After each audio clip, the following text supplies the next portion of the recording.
city debate. Thank you.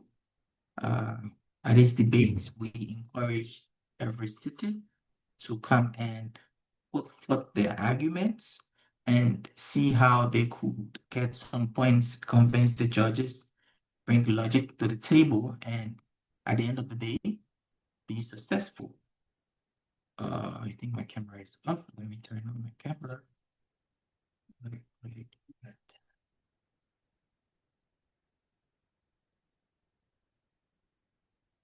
Okay, so yes, my name is Confidence Esto. I'm going to be your head judge for tonight and for this first game. And I beg you to stay with us as we kindly resolving some issues in the background. We should have the game between Wuhan and Chengdu tonight. And unless we realize that all other means to get Wuhan onto this platform fails, I will still try to get Wuhan to this platform because the discussion tonight is something that should bring development for our country, Liberia. And as such, I would want everyone to participate on this topic tonight.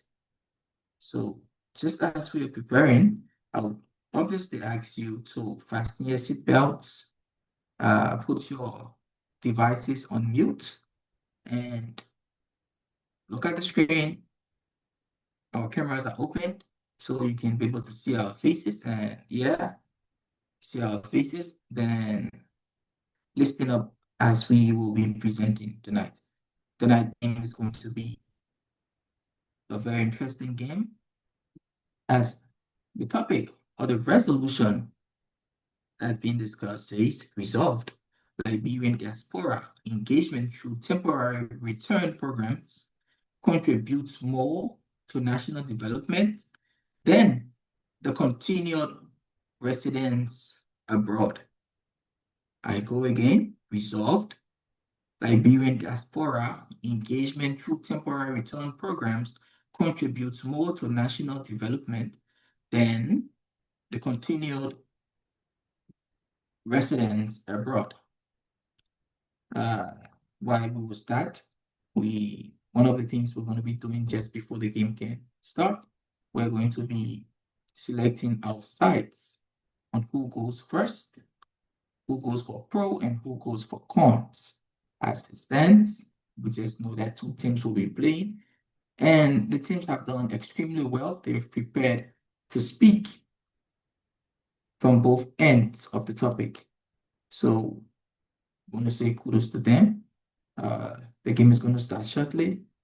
I'm going to open the spinning wheels. And let me share the spinning wheels so we all can see the process. So we all can be involved with the process.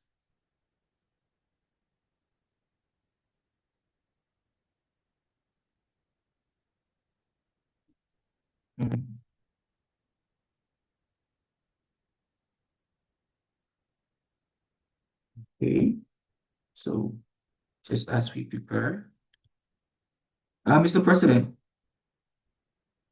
have you heard from Gaje? Did he get back to you?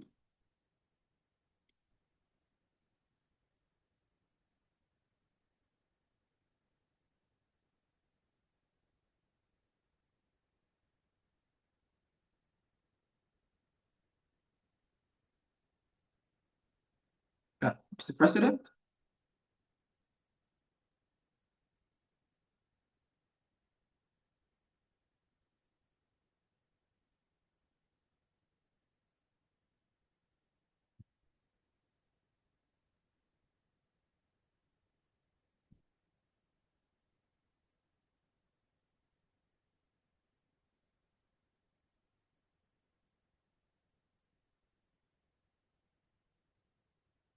It's the chairperson for the Academic Excellence Committee online. Is he available currently?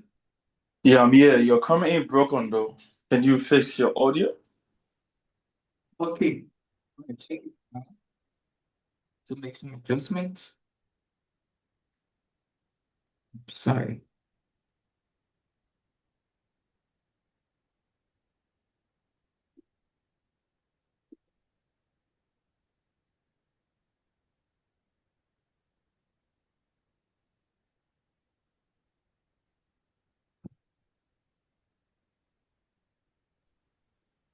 Yeah, Honorable Yes, sir. I think the city president of Wuhan is online, but they have they have a concern.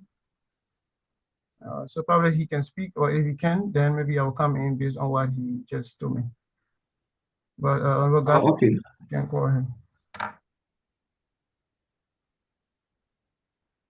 Honorable Gaja, are you there?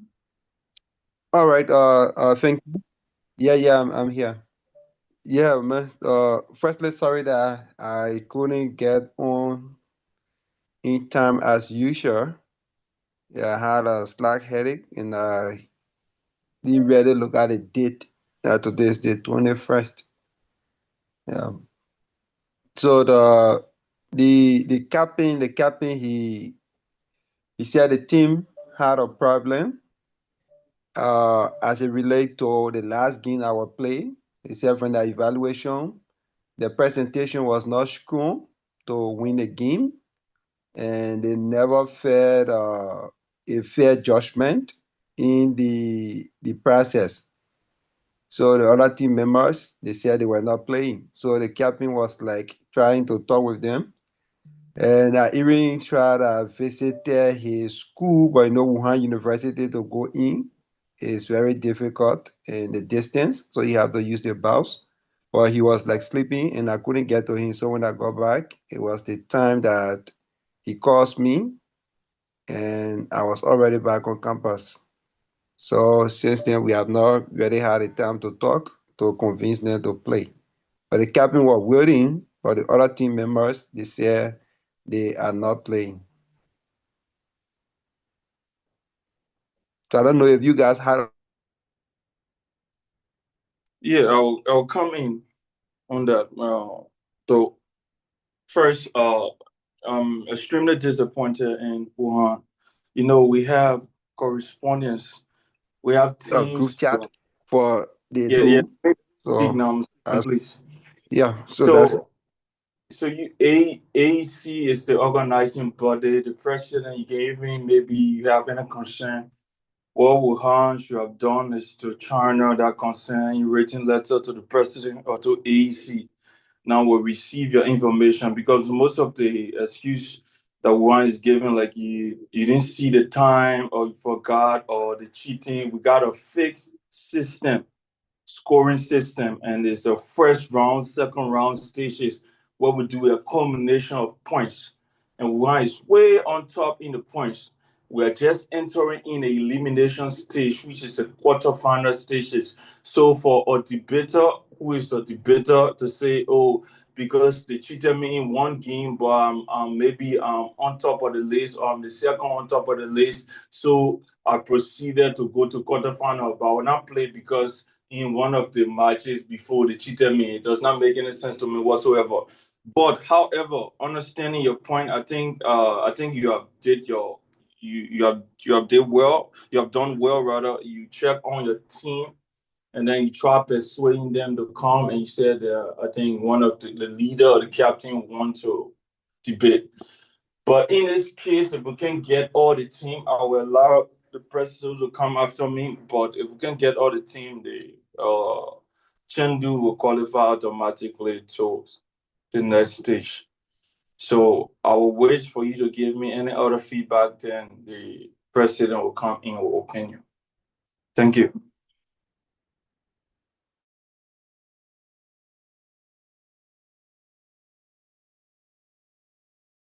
so I think obviously that would be the final solution because he's alone and I don't know if he online currently. So I think that would be the final solution because one person cannot play. And he and I we talked that since I think I thought it was like Thursday. Yeah, it was the time when I ran Wuhan University. Yeah, and he was very punctual person. So if it was anything but now, he was going to be online because he always hitting me up.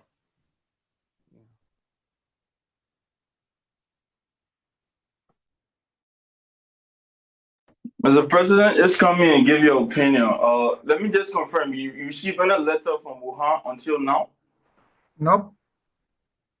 No Nope. letter, no communication, nothing. No letter, no message, no hello, no hi, no ni hao.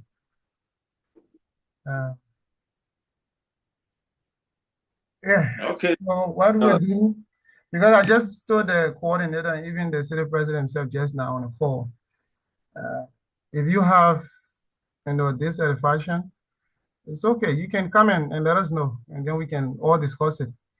But then sitting back and not expressing it is not a good way to go. You can watch football game. Rafinha can play. You might take MVP or Barcelona might not win the game. So it does not mean because your team or one of the players won MVP, so automatically you should win the game. One player can have a strong argument, the other player might not have a strong argument.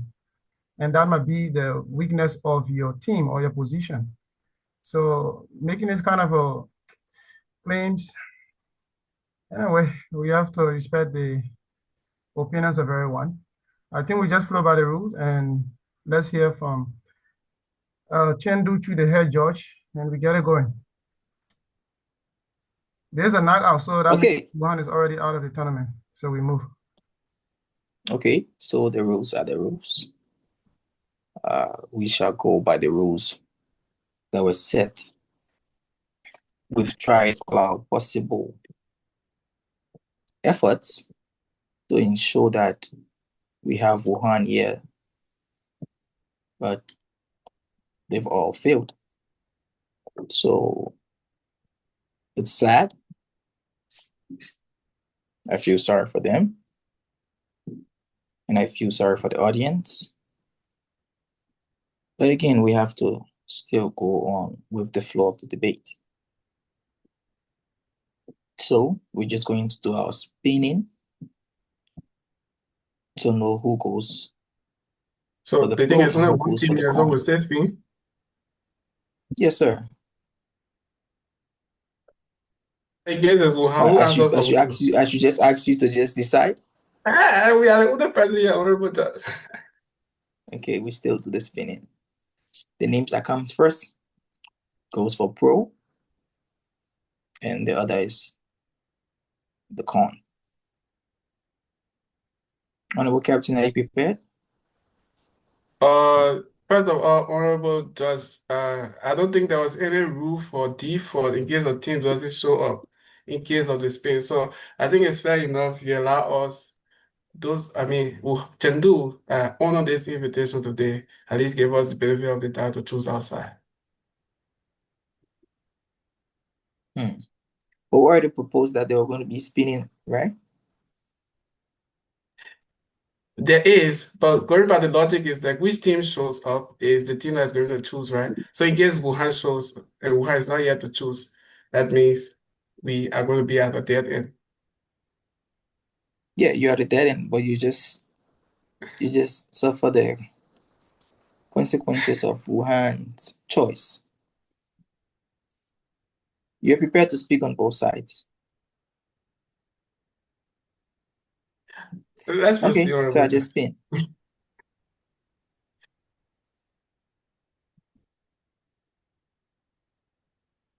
Mr. President, Head Judge, please take a look at your messages. Thank you. Yeah, so it's still Chengdu at the end of the day. Okay.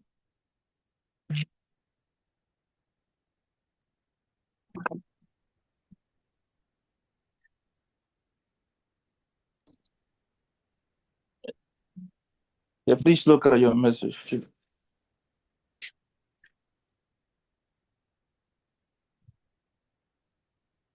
Okay, I've seen the messages and I've also responded.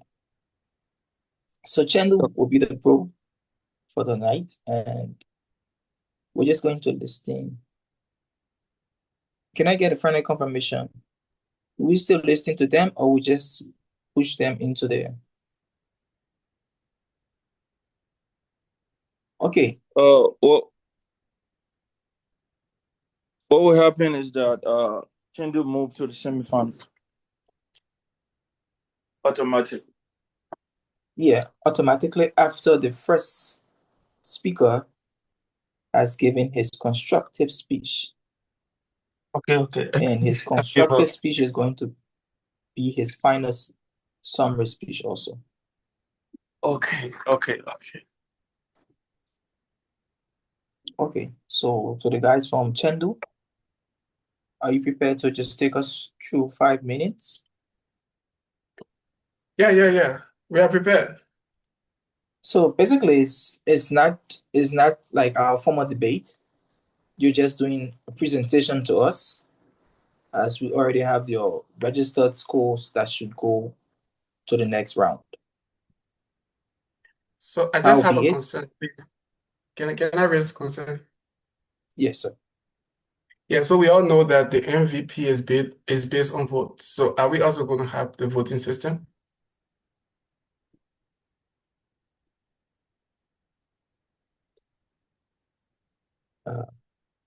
Okay, I'm going to listen to your first argument and listen to your second speaker summary speech, and we can ask the audience to vote based on that. Okay, thank you, sir. Thank you. Okay, so it's going to be 5 minutes. You have 5 minutes now.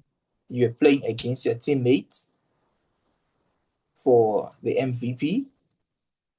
So you have to present your all.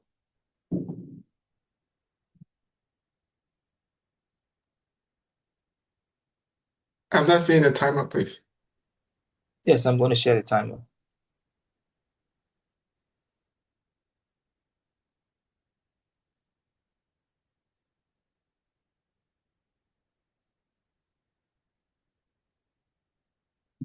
If you're ready. Yeah, you may present. I'm ready. So, honorable judges, respected opponents, our distinguished audience, I think the game is already in Chengdu's favor. And to not disappoint you for coming here today, we're just going to speak to you based on what we prepare. But I think everyone already knows the outcome of the game. Honorable Judge, I'm not seeing your timer changing. I'm sorry, Yeah. I'm not seeing it changing. Okay, just a minute. And this makes it difficult to track my time. Yeah, I understand that.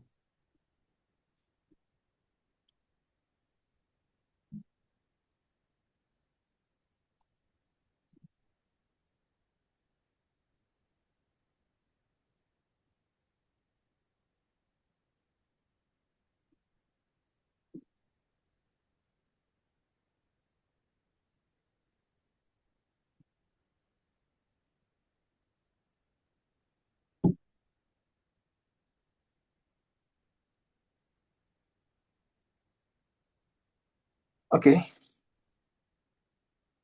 So if you're ready, we can. Okay, yes, I'm ready. Honorable judges, respected opponents, our distinguished audience. Today, we argue that Liberian diaspora engagement through temporary return programs contributes more to national development than continued residence abroad. First, To let's a hold. Okay. Yeah, I think we still have a problem with your time.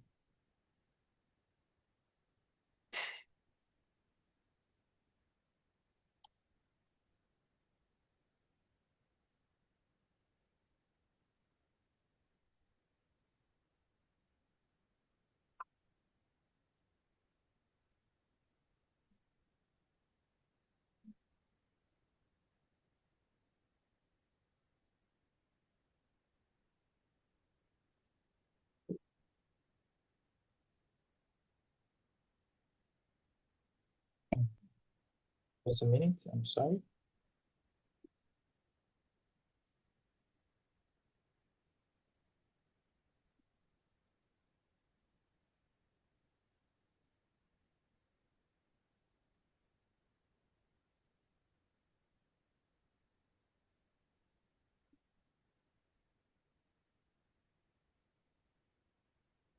Okay, Honorable Chris. Yeah.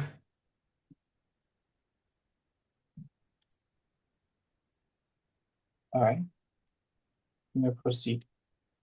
Okay. Honorable judges, respected opponents, which are not here today, our distinguished audience, today we argue that temporary that Liberia engagement to temporary return programs contributes more to our national development compared to those who continuously stay abroad. So first, let us understand the topic, right?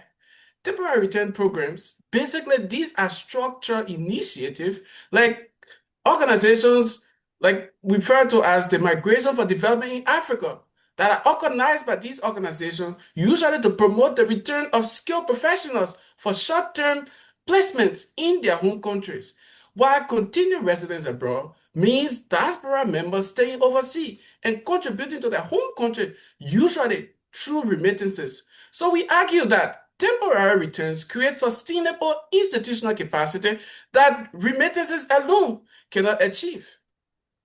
Our arguments are basically based on 3 points. Temporary return programs fuel sustainable growth. Second, it enables direct skill transfer. And lastly, it aligns with Liberia's national development goals, which are also backed by international partners. First, let's look at why temporary return programs fuel sustainable economic growth. According to the World Bank 2023 report, remittances to Liberia reached approximately 530 million, which constituted about 17 to 18% of our GDP. That sounds powerful, you may think, but here is the twist. The Institution of Statistics for Geoinformation Services shows that 70 to 80% of these remittances go towards household consumption, like food, rent, and school fees, and not investment. Money circulates within our economy, but it does not build any institution. This is necessary for survival, but it is not necessary for building a strong economy.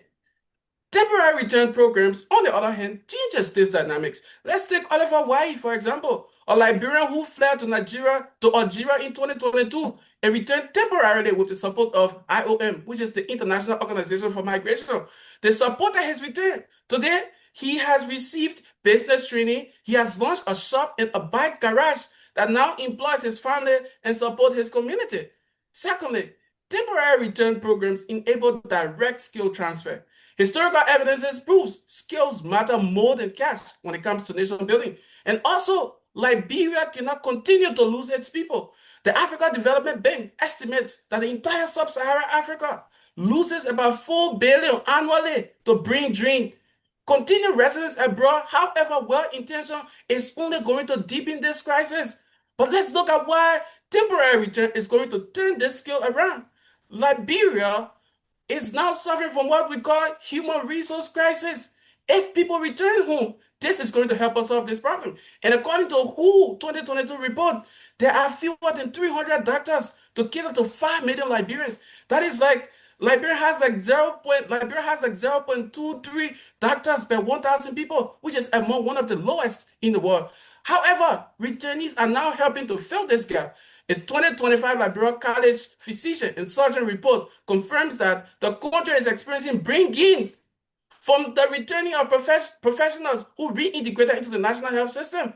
A 2025 initiative between JFK, the medical center, the Morehouse School of Medicine, and Liberia diaspora practitioner specifically aims to encourage Liberians living abroad to come home and support local hospitals in providing hands-on training. Lastly, temporary returns align with Liberia national development goals, which are backed by our global partners. Over the years, Liberia national development goals have aligned with temporary return programs as recognized by our government. In February 2026, Liberia hosted a UN-backed workshop to strengthen migration governance.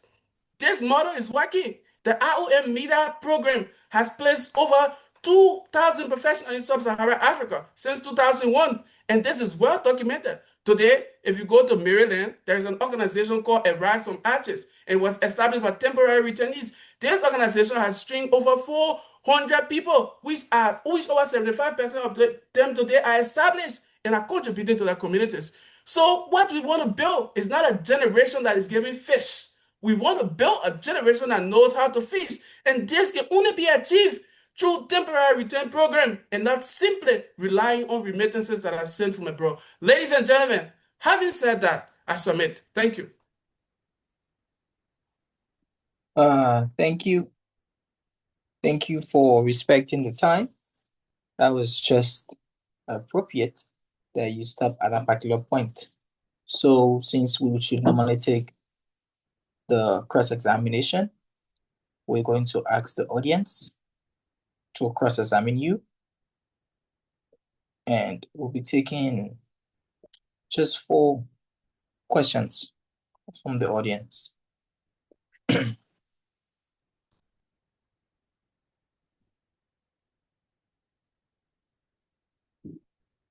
I see anyone from the audience? Can I see hands? Yes, and then my witcher. Yeah, yes, sir. I'm raising my hand. Are you seeing me? I think if you're doing it, you are doing it physically. Okay, so I just recognize your hand. Yes, I was raising my fingers. Yeah, I just knew something like that was happening. Yeah, you may All right, proceed with your question. thank you. All right, thank you to our first presenter, and I would love to go back to the statistics I was giving as a ratio of doctor to patient currently in Liberia. So I just wanted to share this document, but my WeChat phone is not connected to this platform. All right. So we understand and we got you said 1,000 persons to a doctor, right? What is the source of that document? I did not say Because to a doctor. what I did not say 1,000 persons to a doctor. one But anyway, complete your point. I'll provide my source. 1,000 patients to a doctor. If I clearly heard you, if you can replay that, 1,000 patients to a medical doctor, to be precise.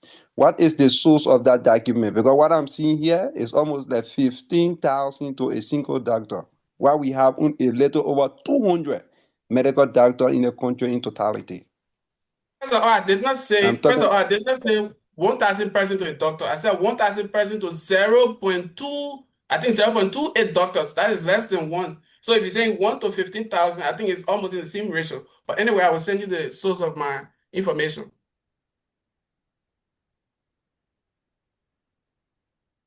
Okay.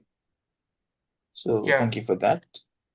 I think the document talking about should be the document from University of Global Health.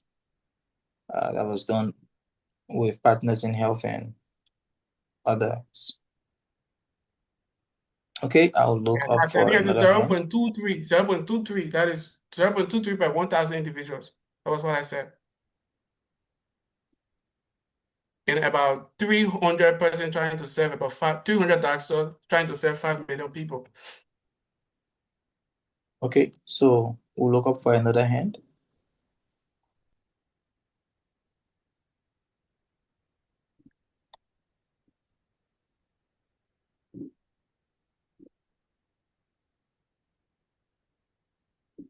Okay, I see no hands up. I'll ask the debater to retire now while we take his second speaker to give us his summary speech. Yeah, sorry, sir. Can we have the source of the document in the link? I'm going to send that. I'm going to send that.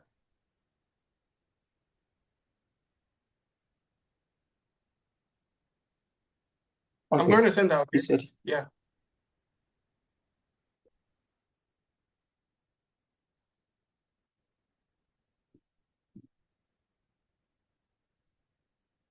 let me check.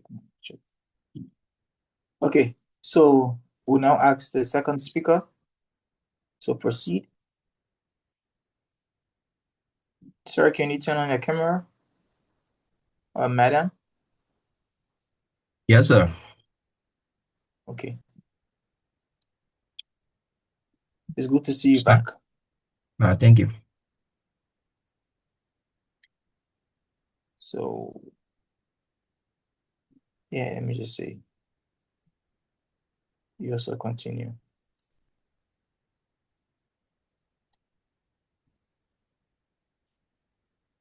Yeah. Start. Yes, sir. Oh, yes.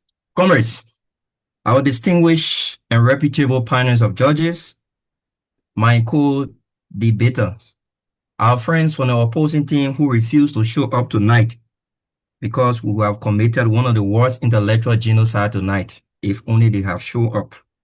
Our friends in the media landscape, my name is Amos Juso Suare, and we are with Team Chengdu from Reasoning Lab. I'm here to share my experience.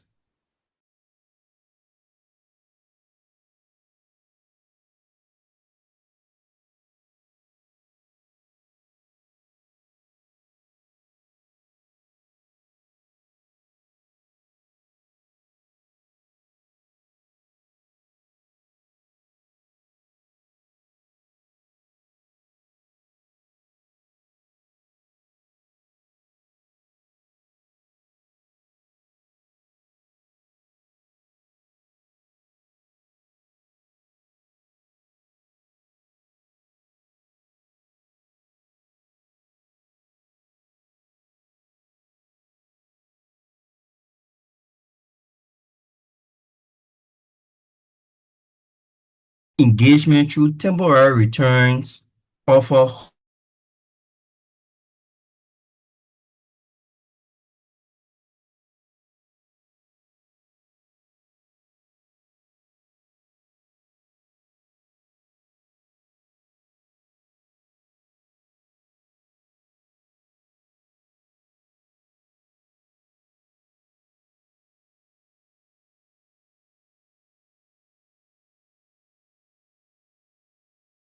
home to private demand. These people can be deployed in various counties and areas. Let's look at some of the development that temporary returnees bring to our country. Today, our country has passed into law the Liberian National Tourism Act as an autonomous agency functioning under functional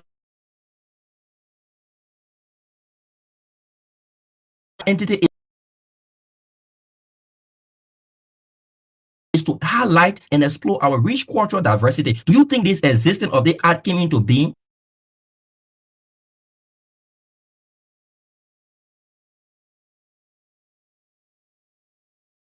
over the time, and I explore the opportunity of our virgin tourism sector, saw the need that we need to invest more. That alone created another strain of our revenue envelope for national government. Do you know when revenue envelope has increased, government increased basic social services, farm to market road are built, electricity and access to running water are utilized and furnished in all of our 15 counties.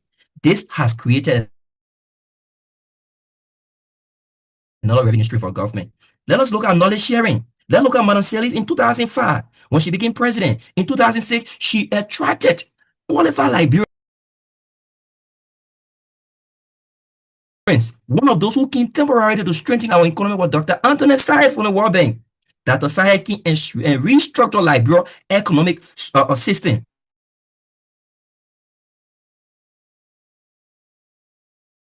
That one, who was then the Liberian director for budget, one of financial institutions under the Ministry of Finance. She left the Ministry of Finance and gone back to World Bank.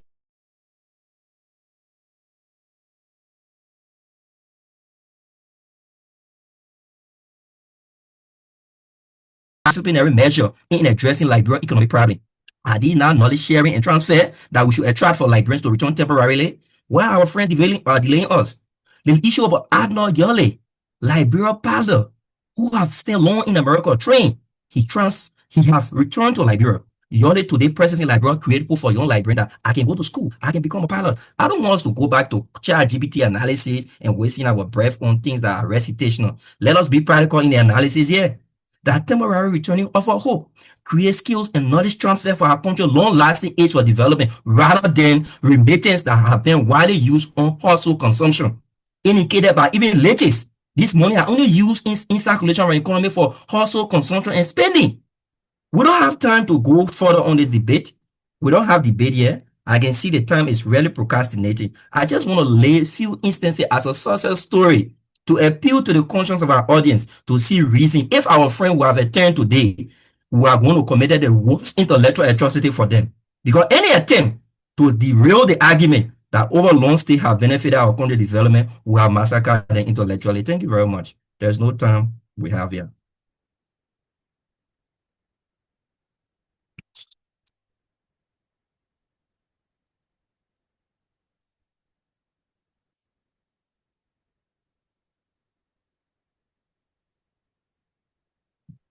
With that being said, I can now stop sharing my screen and we go to our audience for questions.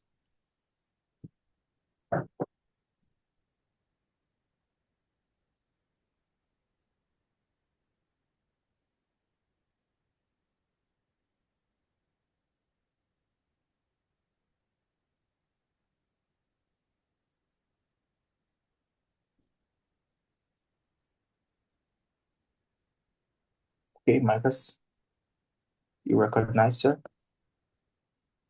Okay, thank you very much, Honorable Doe. So I just want to ask one question. Yes, sir. To the speaker, probably any of the speakers can answer. As the second speaker said, we have to practicalize this. I might not get his word properly, but we got to practicalize and not probably go on ChatGPT and get things that can be recited. So one of the biggest questions that I normally ask about people going back home, especially doctors in our context, is that does the government have what it takes to pay those doctors without crippling the country local budget? That's the first thing. I can, if you don't get the question clear, I can explain a little clearer. But if you get the question, you can answer. Can I come in? Yeah, you can go ahead. Oh, thank you. You may proceed. This is why the national government under the Liberian Annual Diaspora program is intended to attract our qualified and competent Liberians in the diaspora. It is not only limited to those who have acquired medical skills. It is a cross-national program. It's going to take a systematic drive as we go along. Where we are now, we are at the phase of encouraging everyone to return home and see how you can invest in Liberia and offer a service on a voluntary basis. National government has not inculcated a plan in the national budget that can be able to formulate on the basis of incentive. But that could be a national discussion at the legislative level that we can pour it into policy and capture into the national budget that will be able to really finalize these engagements vigorously. But for now, we are at the point of attracting most of our bright minds from across the globe. That is why we are advocating for, and this is urgent. I don't know if I can do a follow-up here, George. Yeah, you can go. Possible. Yeah, You may because let's proceed. say, for example, we are talking about the medical field, probably doctors, as we're talking about.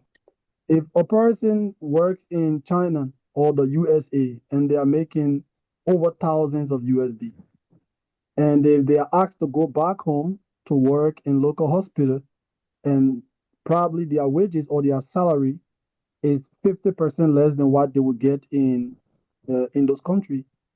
So, how do you think that what you think the government can do in that light when you talk about encouraging people to come back home? Thank you. So part of the annual diaspora return policy program is to give incentive to these service institutions that our Liberian bright minds are returning to, be it at the educational sector or the health sector. Government will now fund 100%, and the international community, including the IMO, the International Organization of Migration, the African Development Bank, and the AU have already initiated a $3.9 million financing grant. Part of the grant is to ensure we attract 8 African countries in which Liberia is included. So this grant is intended to also buttress the effort of national government to be able to subsidize their effort to be able to complement what they will be giving to these international best mind from their country that are coming back to provide services. So It is a joint effort along with government and international partners to help complement the effort of what government will give to the expatriates who are coming to their own country. You are not an expatriate, but you are an expertise who are coming out to provide services in whatever discipline you have acquired knowledge in. So let us get it clear. We shouldn't base our argument on monetary policy or monetary value. It is about service to nation. Today, Nigeria has a diaspora office that is functional and vibrant to its economic growth.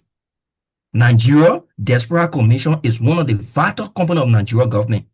They use that opportunity to attract every qualified Nigerians in the diaspora to return to Nigeria and offer a temporary service before returning back to exile. That like it connects you to your country heritage. It gives you pride and prestige when you offer services and hope back to your country. This is what we are saying.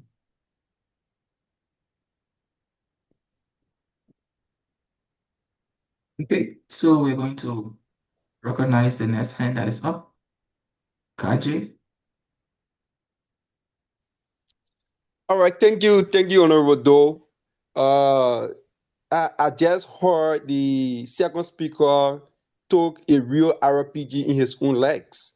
All right, when he said the government, he clearly and categorically stated that the government of Liberia is nowhere prepared to integrate our diaspora brethren.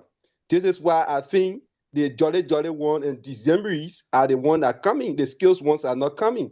Where he said the government has not structured any plan at all to incorporate or, as he said, inculcate those skilled Liberians to come to Liberia. So if that is your point, then why must you say we should be practical in this discussion? I Can I come think in? the recording, if it can be replayed, you clearly stated that. Can I come in? You may proceed. Thank you. If you listen to my speech from the onset, I was clear with you. I told you that the African Union, the African Development Bank, and the International Organization for Migration has signed into an agreement called a tripartite agreement of $3.9 million, financing 8 African countries, including Liberia, to attract 8 diaspora potential citizens back to their country to offer hope. So what do you think the $3.9 million will be going towards? Do you think it will only be coming from national government? This is why national government is now more or less, 100% capturing diaspora returning on a national budget, because there's an effort already that has been complemented by international community. So when these conversations are held, you got to be very, very, very cognizant of the fact that where we speak from. There is a money allotted by the African Union, the African Development Bank, the International Organization for Migration. Liberia benefits from that financing agreement. So that agreement, that money is intended when it comes in Liberia. The Liberian government has nothing to do with it but to utilize it for its internal purpose. So it tells you how well we utilize it by allowing you in China with your skills and qualification going back home and get absorbed on the program and successfully implement your tax. Liberia can send a good report and we continue the project. So based on that, then we can have a national conversation with national government at the legislature to ensure that our national budget capture this. For now, there's a finance agreement already from AU that has been put into place. That's the reason why national government is also supporting the annual diaspora program that attract Liberians to return every year, because there's a money for the international community already there. Because there's a new initiative. Government don't budget for new initiative. You haven't done budgeting before? On a new initiative, you got to study some of the costs associated with the new initiative, but it is vital. But there's a finance government have already secured. Understand this conversation. Okay, sir, I'm going to stop you there. I think you're getting a bit emotional now. I'm going No, to ask no. okay. I'm going to ask if there is any follow-up question from Gaji, because I still see your hands up.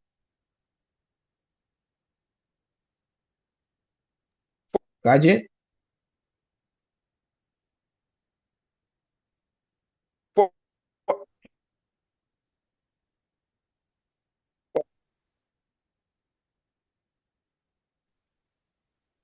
I think Gaji network is a bit bad at this time.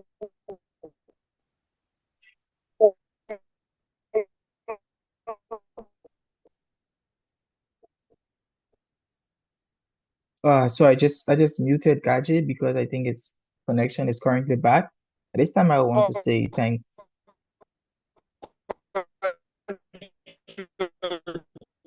Follow if I will have the opportunity. All right, thank you, Honorable George. Am I clear, sir? Hello? We are listening to you, sir. Yeah, am I clear okay now, sir? Now go ahead. All right, thank you, Honorable Judge and the rest of the judges for this opportunity. All right, so I can see our second speaker is just trying to reinitiate the discussion here again. All right, so I would love to know, you mentioned allocations, and allocations are not screens to the Republic of Liberia budgeting. What are the tangibles? Can you show us from documentation statistically the benefit of the allocation projected as mentioned? Please drop in the link.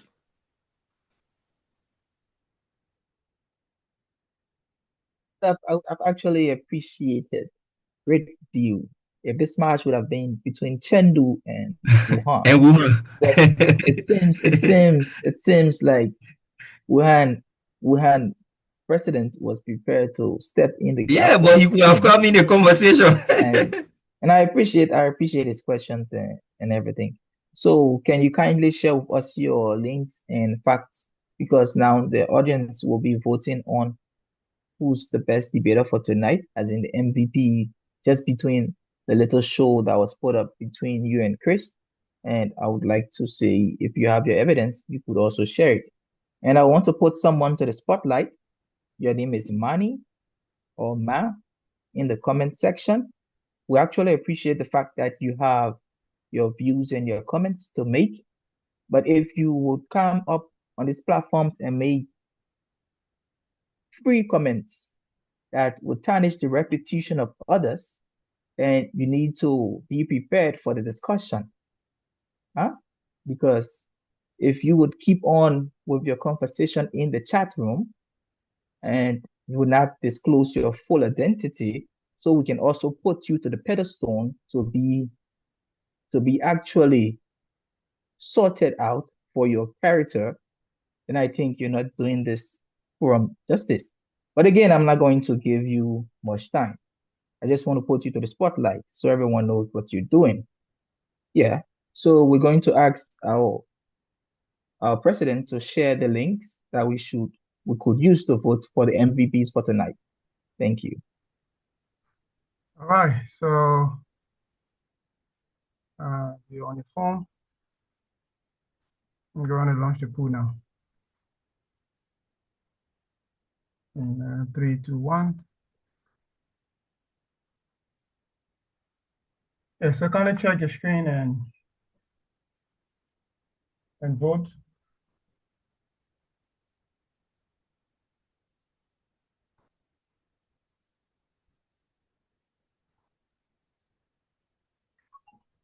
We're going to end this pool by 8:57, since we are not that much, or we don't have other debaters here. So we're going to end this pool in the next 2 minutes. In 2 minutes, we're going to end this pool.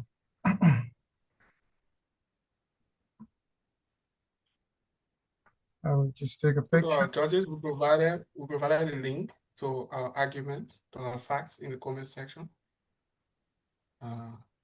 ranging from the medical, the doctor to patient ratio statistics, also the 2.9 million allocation. Yeah, they were checking. Yeah. So we're going to end this pool in 1 minute, please. For those that are following, we're going to end this pool. Currently, the vote is 9-10. Christopher 10, Jusu 9. We have a few seconds to go. Christopher 11. Let me try to join my phone so I can share the screen. Few seconds to go. 18 votes for Chengdu, 2 for Wuhan. They were not here. Okay, a few seconds to 87. I'm sorry, Monica. I'm not sure this link can be reshared while it's currently up. Yeah, it will not be reshared. Probably using your browser, maybe that's the reason why. Okay, it's already 57. I'm going to stop sharing. So end pool, and let me try to put my phone on and switch this thing. But Monica, if you're okay with doing an open ballot, you can just comment with your MVP's name. Okay, so I'm going to also share it on with you and share result. So Chengdu has 19 votes. So the judges can give them their audience vote of just 3. And Wuhan's 2 votes. So just give them the audience vote of 2. And for the MVP, Christopher has 12 votes and Jusu have 11 votes. So Christopher 12, Jusu 11, and Chengdu. So judges, please give the pro team, Chengdu, 3 points, and then Wuhan 2 points. So judges score is just 3 and 2. I mean, not judges score, but audience score is just 3 and 2. I don't know anything at 1,000 and 5,000. So is it audience vote will change the will change the result. Okay, so that's it. Honorable judges, if you are there, I'm going to turn it back to you. You can make your final comment and pronouncement. So move to the next game. Okay, would like to appreciate everyone that showed up for today's match, even though did not have the match I expected, and we want to see Liberian students in China actually challenging each others. We are sorry to the team from Wuhan because they felt disenchanted, and yeah, that's why we always have the proper means of channeling our complaints. So whenever you feel disenchanted, I would ask that you just don't kill yourself, commit suicide, but you try to follow the proper procedures. I would like to take comments from my fellow judges, if there is any. Honorable Tyler? Thanks. Th- I think to the people from Wuhan, for the fact that the head judge gave you guys sorry, I don't think you guys deserve the sorry.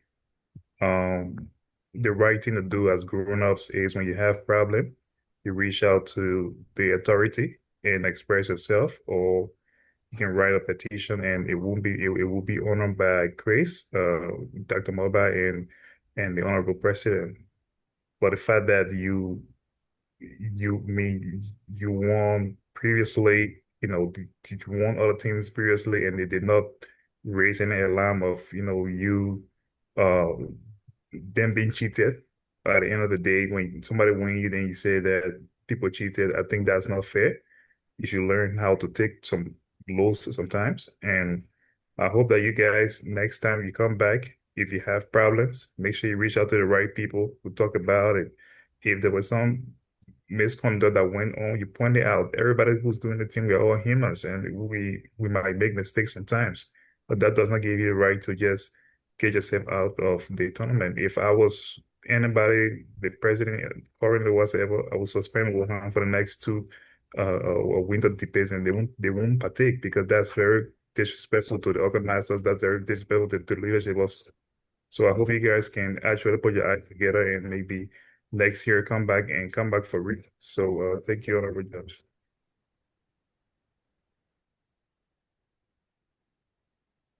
Okay, I'll listen to the next judge.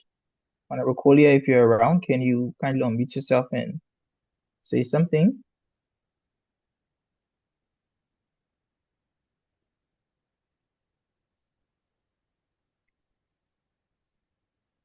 Honorable Collier? Okay, if I can Okay, see. okay. Yeah. So, I want to say congratulations to Team Chengdu. Honestly, I think what Tyler said, George Tyler said was very, very in place because if one had problem from the initial stage, I think they should have reached out, but they didn't. In so doing, they have their opinions too and their decisions to make. But I think for next time, they should be cautioned. For now, they shouldn't be punished because sometimes we all human and we all Liberians, we know how we act. But I think for next time, these rules should be put in place. If you have problems from the beginning, you should be able to say your problem from the beginning and not to allow the team to go on and you try to bring excuses in. But again, congratulations to Chengdu. I think they came fully prepared.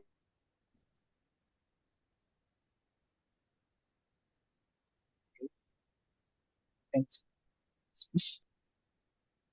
I will not.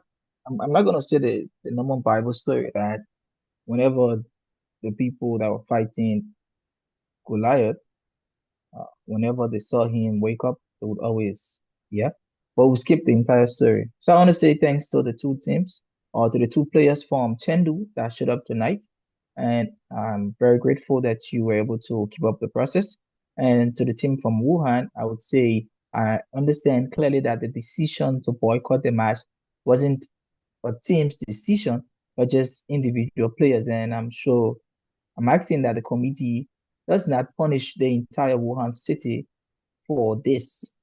If anything should go across, it should be based on the players at the particular time.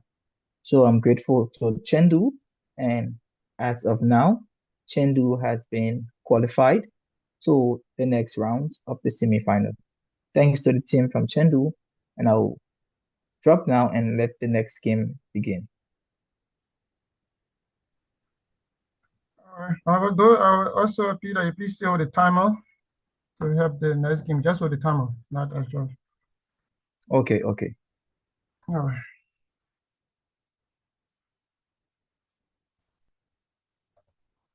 Judges for the second game.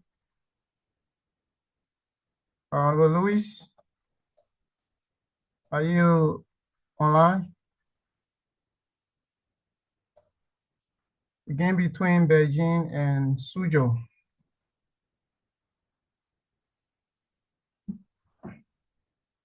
Honorable Luis, Honorable Ferreta.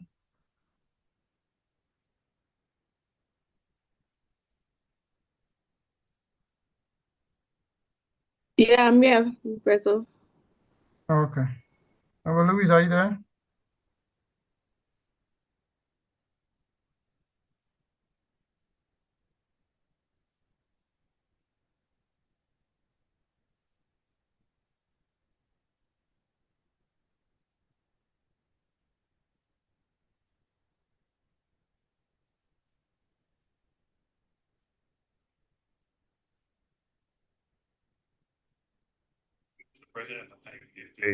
If the match is scheduled for 9:40, maybe she thinks that she still has time to be here. So if you want to reach out to her and ask her to come early, then I think that will also be okay.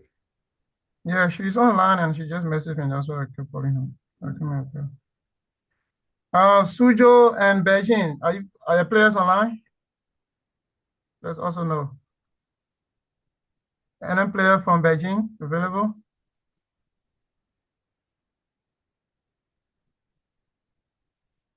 Yeah. Okay. We are available. All right. All right. Suzhou, are you available?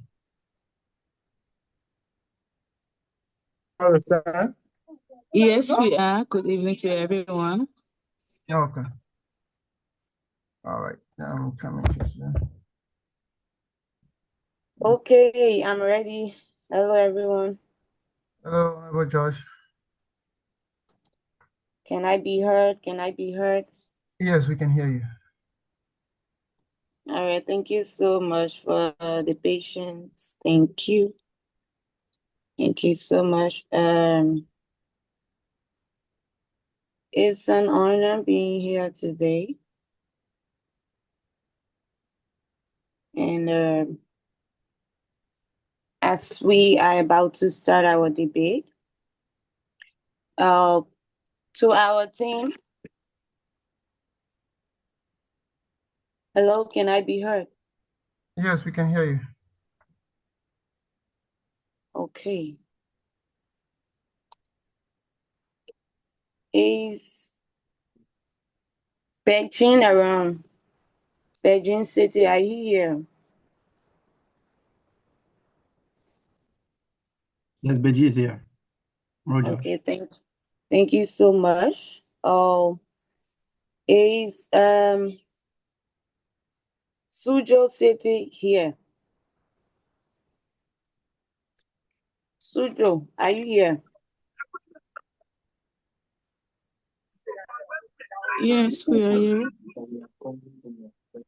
Okay, thank you so much. Thank you so much, Suzhou, for being here. Okay. My name is Engineer Louis Antoinette Williams, and for today march, I will be serving as your head judge, and I hope we all work in accordance with time, and I will be listening critically to your debate or your performance or whatever you are going to put out tonight. I want you to know that this is something that we all are going to learn from. I want you to be relaxed, do what you can do best, put out your best, because at the end of the day, you are going to be voted for, and you are going to maybe be emerged as a winner. So do your best. Thank you. Okay, so notwithstanding, to my co-judges, are you around?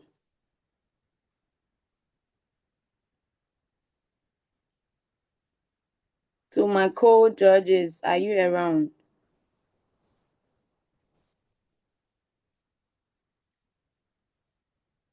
Yeah, we are here. Okay, can you kindly introduce yourself to? Okay, Honorable Frededa Yenim from Shanshun, Jilin Province. Okay. And I attend the Northeast Namai University, majoring education. And I'm also the president for Shanshun City. Okay, And thank I'd you like so to be much. part of this. Okay, thank you. To our next co-judge.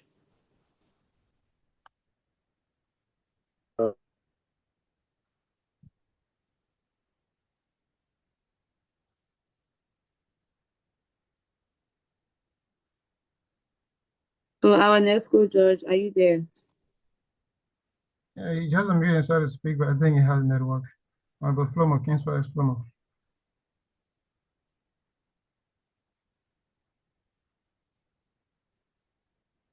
Can we proceed? Because our next co-judge, we are not getting him. Maybe he has a network problem, but when he comes back, he will introduce himself.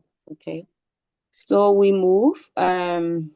Well, if you are just joining us to this platform, I would like to say welcome everyone to our debate tonight. I'm honored to introduce our topic for tonight. We state China to Liberia economic cooperation benefits Liberia more than it creates dependency. I go again. China to Liberia economic cooperation benefits Liberia more than it creates dependency. So tonight we are going to be hearing from two teams. while one will be telling us why this topic should be considered, and the other team will be telling us why this should not be considered. So before we start our match tonight, Honorable President, can you please give us the permission to?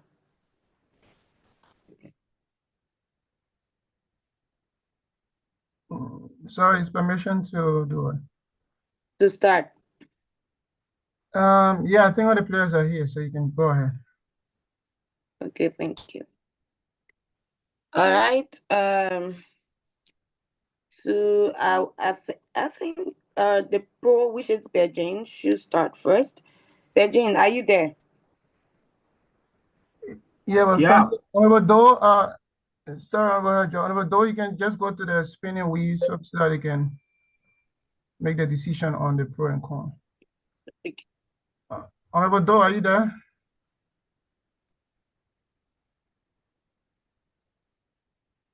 Yeah, okay. So you have to spin the wheel, and then the city name that will show up will decide if they go in as pro or con. Thereafter, we will hear from the pro side.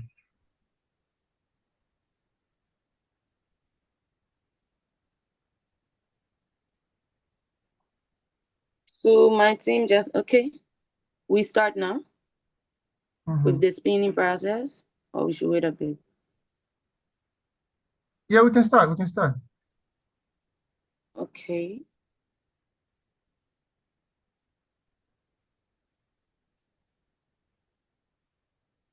So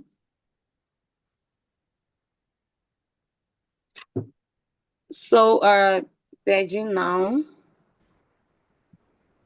stands as the pro, right? Because I'm seeing the spinning says. No, they will decide if they want to go as pro or con. Beijing, are you there? Beijing? Yes, we are. Yes, okay. Do you want to go as pro or con? But the spin itself indicates it all. We take the pro. Okay. Cool. Thank you so much.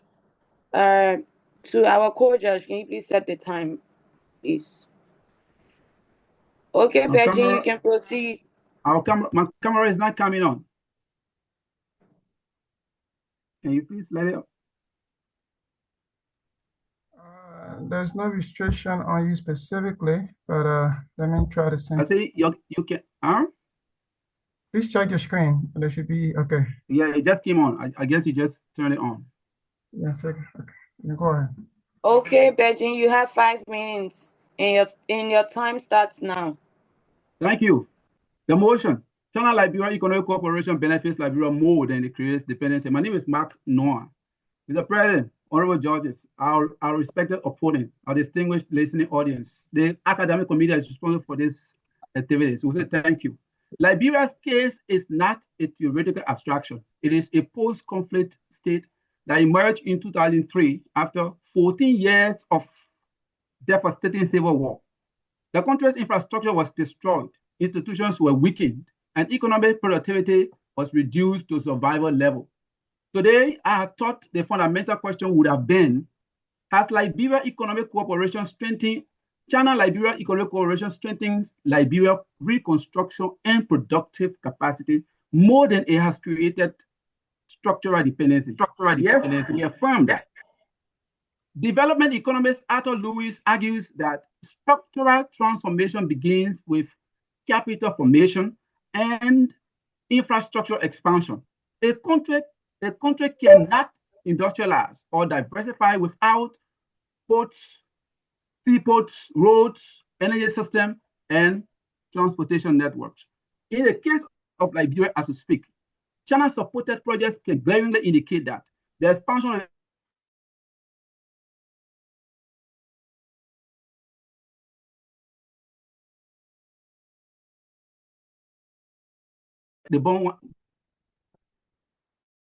the construction of the ministerial complex, and of course the overhead bridge that is ongoing right now, a practical reality in Liberia. The people-to-people exchange that we all are benefiting from today as Liberian scholars is also an indication. Now, these projects are not abstract diplomatic statements. They are physical economic assets that expand national capacities. According to dependency theory, underdevelopment persists when peripheral states lack productive infrastructure and remain structurally incapable of transformation. A country without infrastructure is dependent by default. Dependency requires more than economic exchanges. It requires political cohesion or loss of sovereign decision-making power. Like in the case of Liberia, there is no evidence today that China governs Liberia, that China appoints Liberia's minister, that China administers Liberia's monetary system, that China dictates to Liberia's fiscal policy. We have not seen that. Liberia maintains as an independent state. It continues to do independent diplomatic engagement, participating in ECOWAS and multilateral institutions initiatives. Liberia is a member of the WTO World Trade Organization since 2015. We all are aware of that. Multilateral institutions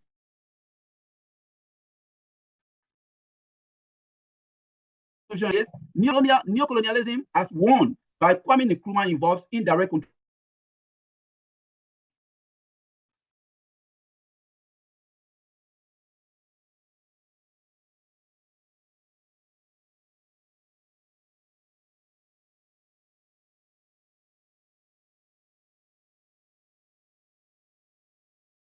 institute, no credible evidence as of yet.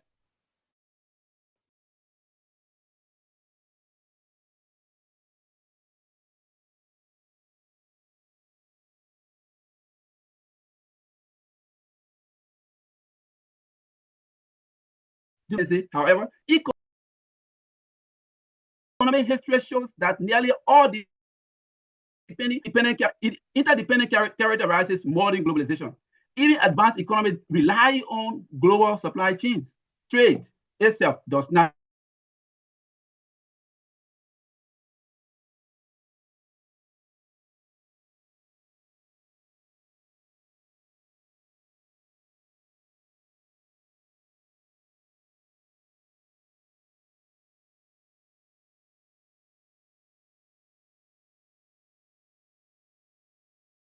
associated.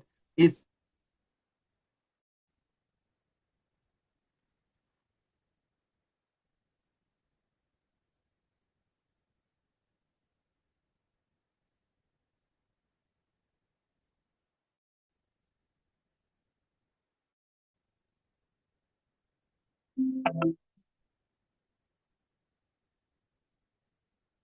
This chat me out. I'm trying to see her right now. diversified partnership. You were muted. I don't know. Diversified partnership or trade integration, diversified partnership preserves sovereignty. The evidence demonstrates that China-Liberia economic cooperation benefits Liberia more than it creates independent or not independent, but dependency. With all of these indicated,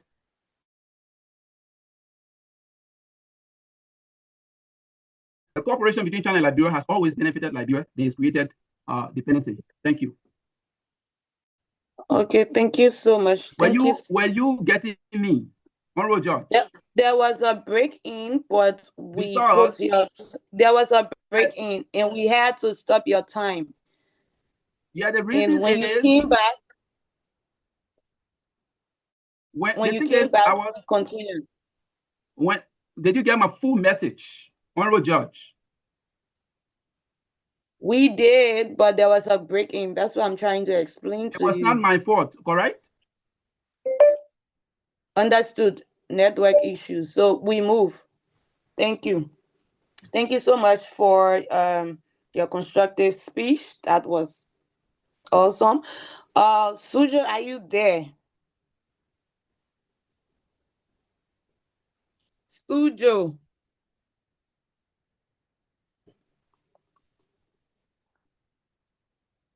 Suzhou, are you there?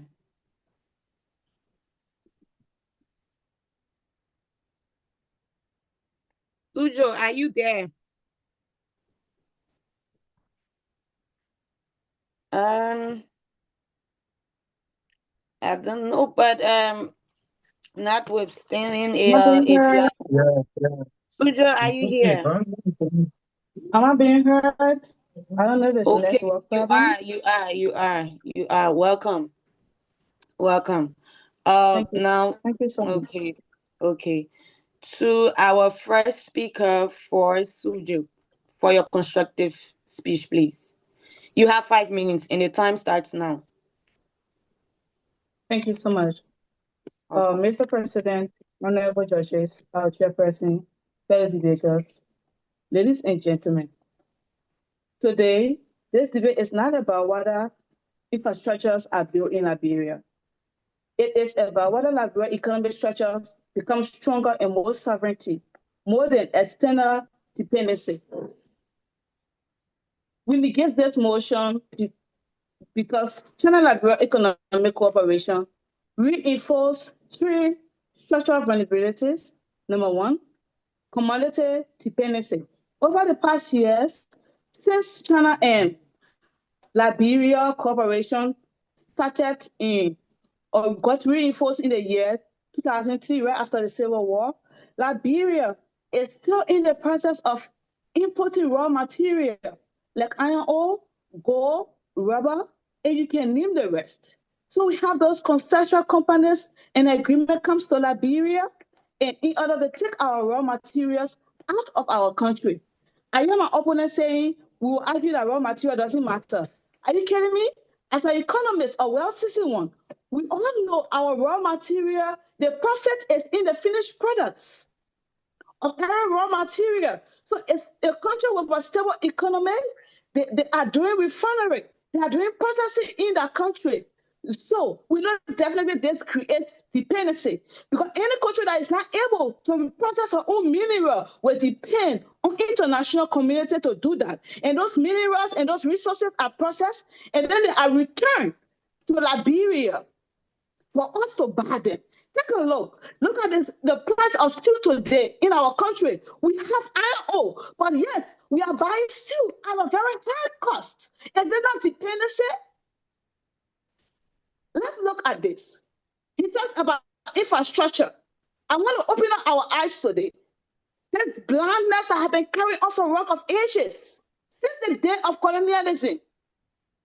That comes in the form of building roads, infrastructure, hospitals for us. But we know definitely what is under that. Those infrastructures and the 3D pictures of bridges that they show us today, under there are debts that keep Liberian economy to be drowning. Yes. How is it possible to build a bridge? It takes 2 years to build a bridge and it takes 20 years to pay that debt. How is it possible? Today, Liberians see those infrastructures that China built and then they celebrate it. But under there, our goal are being man. We are saying Liberia should partner with China and not this it. Not the dependency notion. We need partnership. We need industrialization. We need investment, reality investment in our country. My third point, it creates asymmetric economic leverage.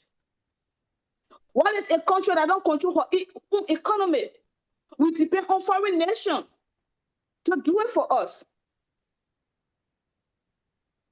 According to International Trade Center, a trade map database, Liberia import high-value manufactured goods while exporting low raw materials.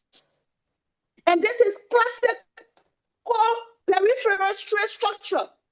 The strong independence theory literature.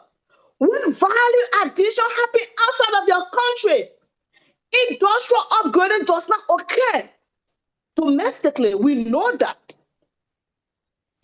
Trade value can increase, but structural transformation does not. We see Chinese people bring companies today in real life. Their markets are being sold.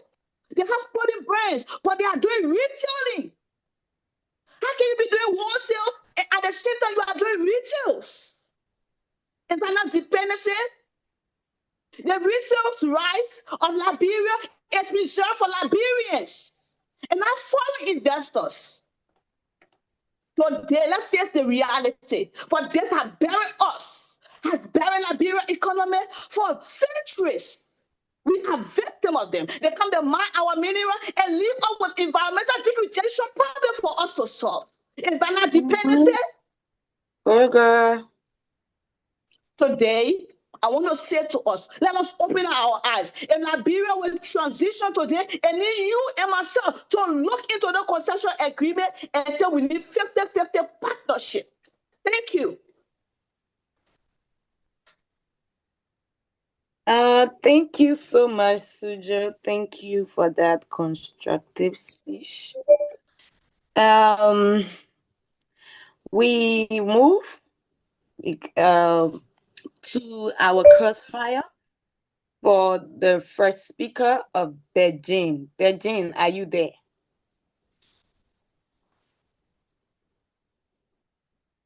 Yeah. Beijing, are you there? Yes, I'm here. I'm here. Okay, we now move to our crossfire. We now move to our crossfire section. First speaker of Beijing. Can I begin? You have 30 seconds to... Thank you very much, Excuse me, sir. Timer, please. Yes, thank you. You have 30 seconds to ask your question and 30 seconds to answer. So your time starts now. Thank you. Thank you. My respected opponent team, if you are on any of the scholarships that China offers, can that be termed as a medium of dependency that is being created in your statement? Yes. Thank you. This is the question I have been waiting for because many Liberian students are victims today. Right after your visa expires, they are pursuing you. What is education without hands-on practical, without real industrial experience? Those people want to keep us as lab rats. They teach you in the classroom. Do you think education in the classroom is sufficient? No. I'm on this scholarship, yes, but what they are taking from my country is more. So we need to enter into the assessment to learn from them. Thank you. Okay, thank you so much. Thank you so much. To Beijing.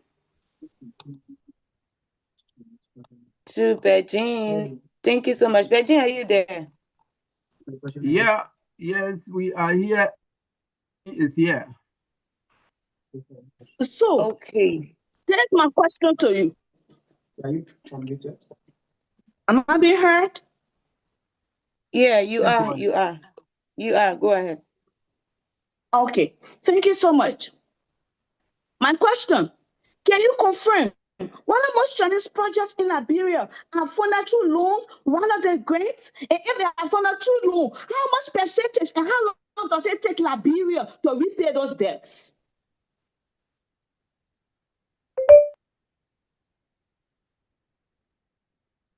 Okay, Beijing, you have 30 seconds to answer. Thank you very much.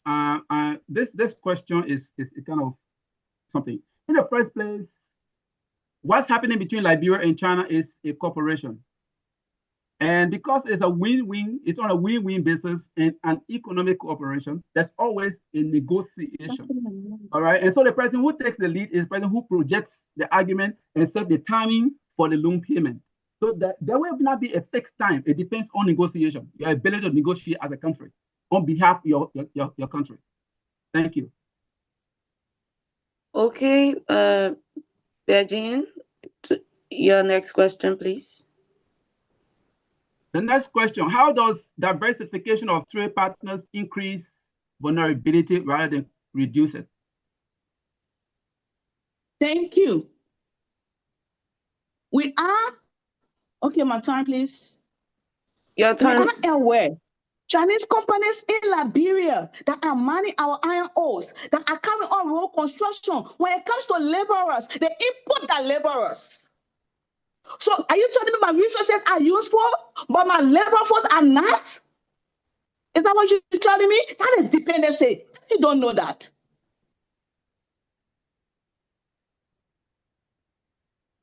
Okay, thank you. Suzhou, your next question, please.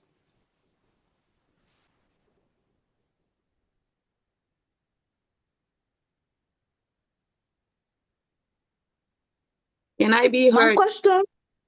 Okay, go ahead. Are you getting me? Yes, go ahead. You can be heard. So, I want you to explain this to me. China being a well-developed nation, how is it possible for them in Liberia, you call the partnership beneficiary? Is it 50-50? To Beijing, you have 30 seconds to answer. Okay. So the thing is this, I think you're messing up this conversation. If your country, Liberia, you keep telling somebody 50-50, we tell you China projects our argument on the basis of 50-50 win-win situation. Your country should be able to bring strong argument that preserves its sanctity as a country. So your failure, government failure, governance failure should not be attributed to China or Chinese. What's happening in Liberia is as a result of governance failures that you need to understand.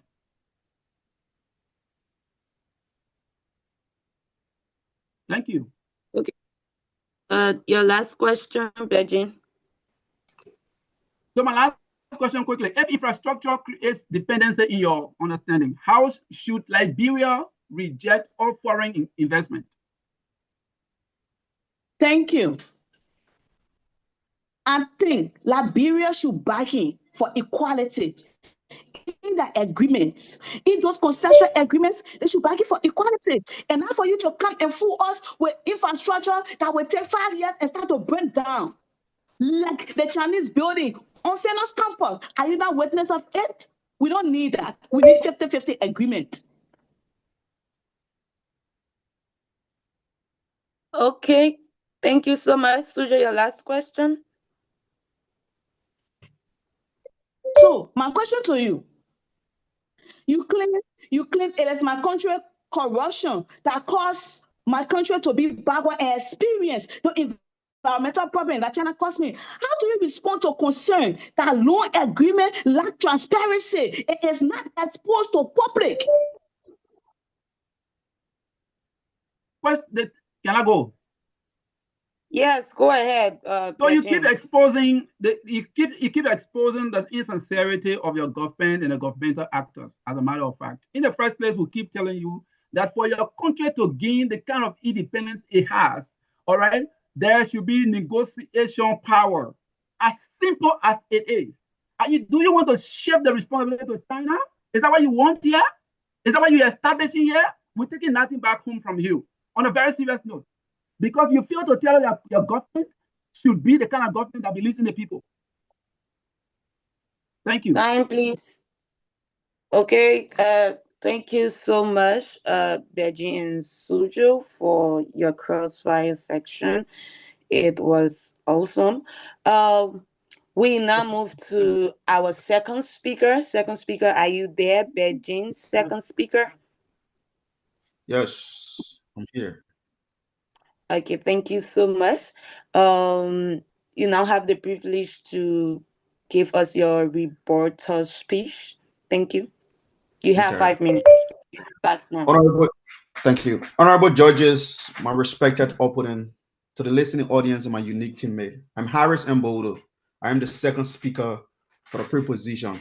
Here, my role is clear. First, to rebut the dependency narrative presented by the opposing theme, right? And second, to demonstrate that China, Liberia economic cooperation strengthens Liberia economic capacity, and more than it creates dependency. Now, I heard the speaker from our opposing thing emphasizing on importing raw materials, and she's only restricting this to China. Meanwhile, Liberia has multiple trading partners like the EU, the America, and many other countries. Why are you only restricting this to China?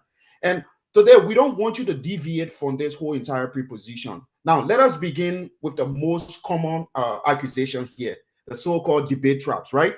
Now, debt itself does not create dependency, right? What matters is what the debt finance. And for sure, Most of China, if you look at most of China debts, right? What it finances, it finances infrastructure, and what infrastructure bring development, it create jobs, right? Infrastructure. Today, you have your right at the ministerial complex. The ministerial complex I was actually built by the Chinese loan or the Chinese grant. That today is benefiting most of our ministries with majority of our ministries being hosted in that place. Now let's look at the overpass bridge, the grant that was given to Liberia for that overpass bridge. Now today you have many of your Liberian people who are working there. That does not only bring the idea, it brings jobs for the Liberian citizen. Now let's look at one of the most important part where our opponent team was emphasizing the labor. Now, if you are doing specific projects, there are specific projects that you need technicians, that you need people who knows the job. You need to bring them with you so they can implement the job. But does that mean that Liberians are not going to get a job? No, Liberian is even going to learn from the project that is going to be going on. Now, that comes down to most important aspect, right? I'm going to emphasize on 3. First of all, we want you to understand that this is a cooperation. Now, this is a cooperation. That's why the preposition states that China-Liberia economic cooperation benefit Liberia more than it creates dependency. This is a cooperation. This is not something that people just sit down and tell you, oh, okay, we are going to do this. We are going to do that. It's a mutual biological cooperation between the two countries. They agreed and signed document and accepted. Now, let make you to understand what this have done. It have brought infrastructure development, and through infrastructure development, it have created jobs for the Liberian citizen. It have brought trade diversification, where it have diversified. Now you bring the bargaining power in, where in many countries going to come in and bargain. No, it's not only going to be restricted like the way Firestone control your rubber price, but now if you have China in the market, you're going to compete with other countries. Now it brings about human capital. Like Makodi spoke about scholarship. Now, my opponent team is benefiting through this cooperation. Like the scholarship is benefiting from today. Now, I don't know which school are you attending, but at my university, at my final year, I was able to do internship and I got paid for it. So it depends where you are. What are you doing? Now, that is what these cooperation bring. It brings in human capital, it increases economic capacity building.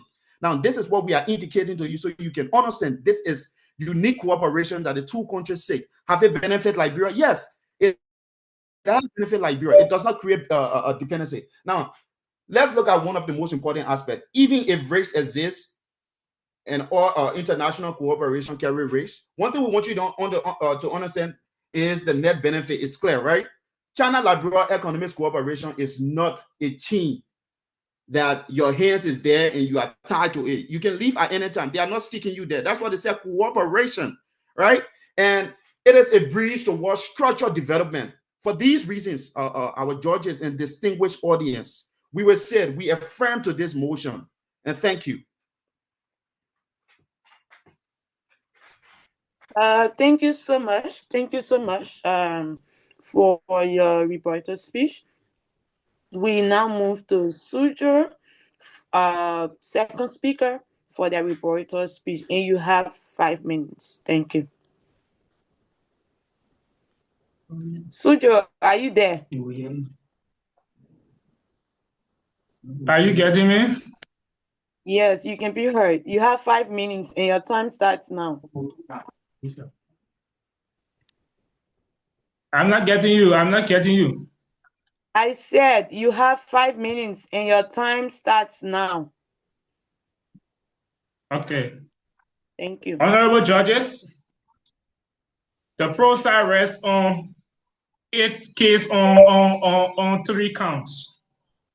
We will address each systematically and demonstrate why their reasoning is economically incomplete and structurally foul. The pro claim infrastructure creates growth. Infrastructure can stimulate growth, but the quality and structure of that growth determines whether it produces development or dependency. If infrastructure primarily facilitates the extraction of raw commodities, the acceleration of primary exports, the importation of manufactured goods, then it reinforces what dependency theory describes as theoretical integration into global economy. For example, take the China Union Mining Company that got her mineral development agreement 2007. But I'm going to focus on the production period that lasted from 2011 to 2015. The mineral development agreement was established. China Union had approximately 5.1 metric ton of commercial quantity of ore. That is DSO. In the mining sector, DSO means direct shipment ore. And direct shipment ore encompasses of high iron content, ore that have high iron content above 52 to 60% Fe, low impurity. So there is no need for you to further improve on it. Silica content is low and minimal need for crushing, washing, or upgrading. This means the ore can go through directly from the port. And because of this, investors they are attracted to Liberia through because of low capital expenditure, fast return, and on investment and reduced operation. So the annual production of China Yuan per year was 1 megaton. Let's do the analysis, my honorable Josh. The total cost per ton was 25 USD during their production period. Their production income, the price of ore during their production period times the total economic value of that 100,000. The total money cost, we get the total money cost by the total cost of a ton of ore times the total quantity, which is the commercial quantity, is 25 times the commercial quantity gave us 127,000.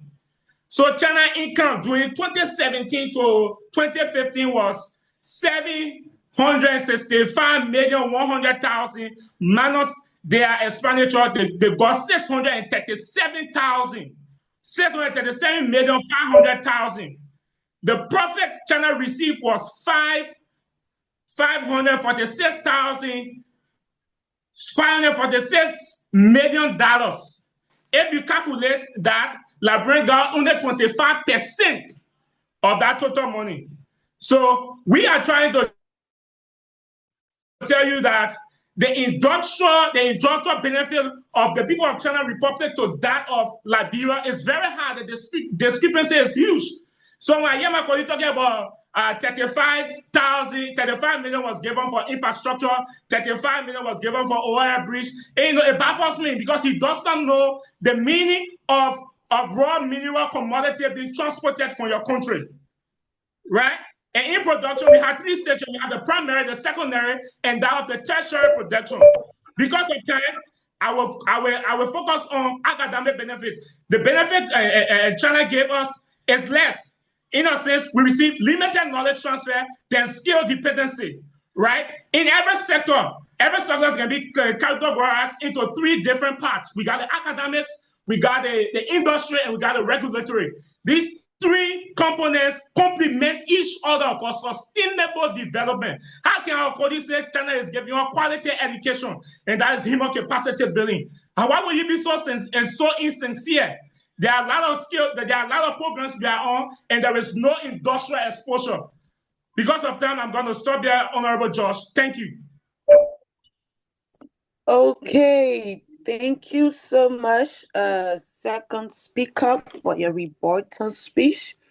Well, if you are just joining this debate, this is a debate between Beijing and Suzhou City. To those that are watching on YouTube and Facebook, this debate was brought to you by our Academic Excellence Committee.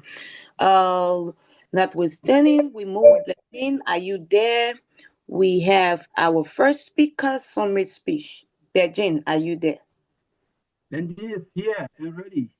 No. Okay, first speaker, summary speech. It's not question. It's not question and answer. Excuse me. Oh, I'm sorry. I'm so sorry. Okay, so now we move to second. Pardon me, please. There's an issue with my. Okay, thank you so much for understanding. Okay, now we move to our What's going on here?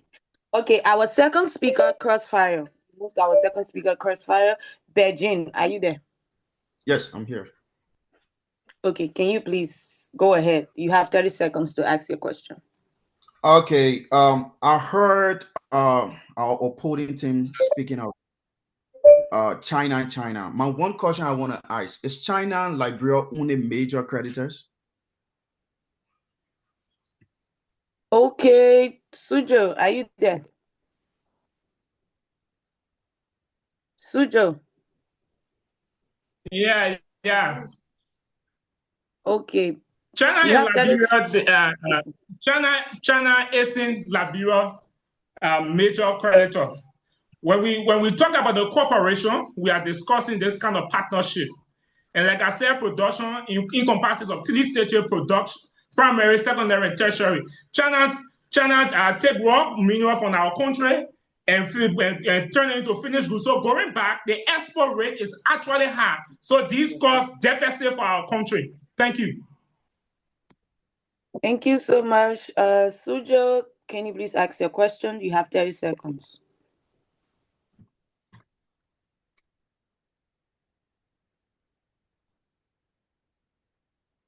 Are you getting me? Yeah, you can be heard. So what percentage of profit from mining projects remain within Liberia between the China and Liberia cooperation? So my brother, this is why my first speaker, he emphasized on a cooperative cooperation, wherein it's a biological cooperation, wherein you discuss. You understand? Now, your answer has to do with something. I'm telling you, it's left with your government to negotiate on behalf of you, the Liberian citizen, to come down to a one point where both sides can benefit. If a government does not negotiate the proper way, China is not to be blamed. And we are sure that China is always there to negotiate the proper way, to help people out. Thank you. All right, thank you so much. Thank you so much. We'll now move to our second question. Beijing. Okay, so my opponent team, was Liberia a raw material exporter economy before China became a major partner? If yes, which it is, and yeah, if yes, answer, please. Thank you. Are you there? Okay, yes. Liberia existed as a primary production company. But our argument here, the reason you go for a better engagement is because we need upgrade in our sector. So if China mean well based on their bilateral relationship, they will see the most important things because they experience the poverty line on a global scene. So we need industrialization, and China is capable of doing that, but they are ignoring it. Thank you. Okay, Suzhou, your question, please.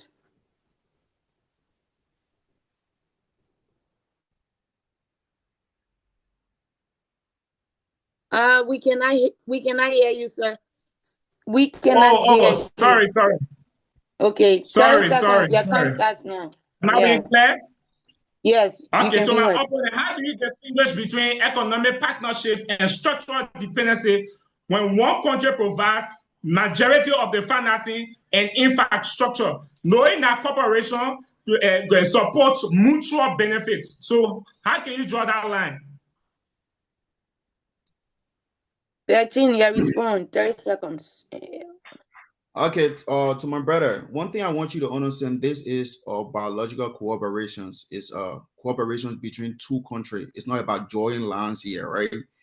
Like one country benefits through this and through that, and another country benefits through this, through that. Now we are implementing what Liberians have benefit through human capacity building. Yeah, Liberia to export to China and import to Liberia. Likewise, the same with China. So it's a cooperation. It's not a forced thing. It's an agreement. Thank you.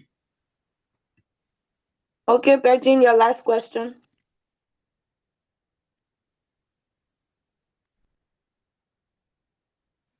You have 30 seconds. Okay.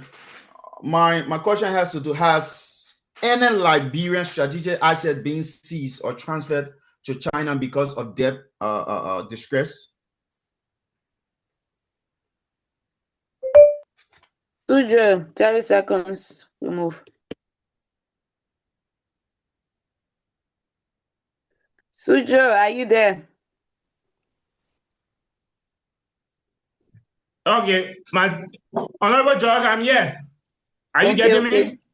Yes, you have 30 seconds to answer. Well, so there is no proof of that.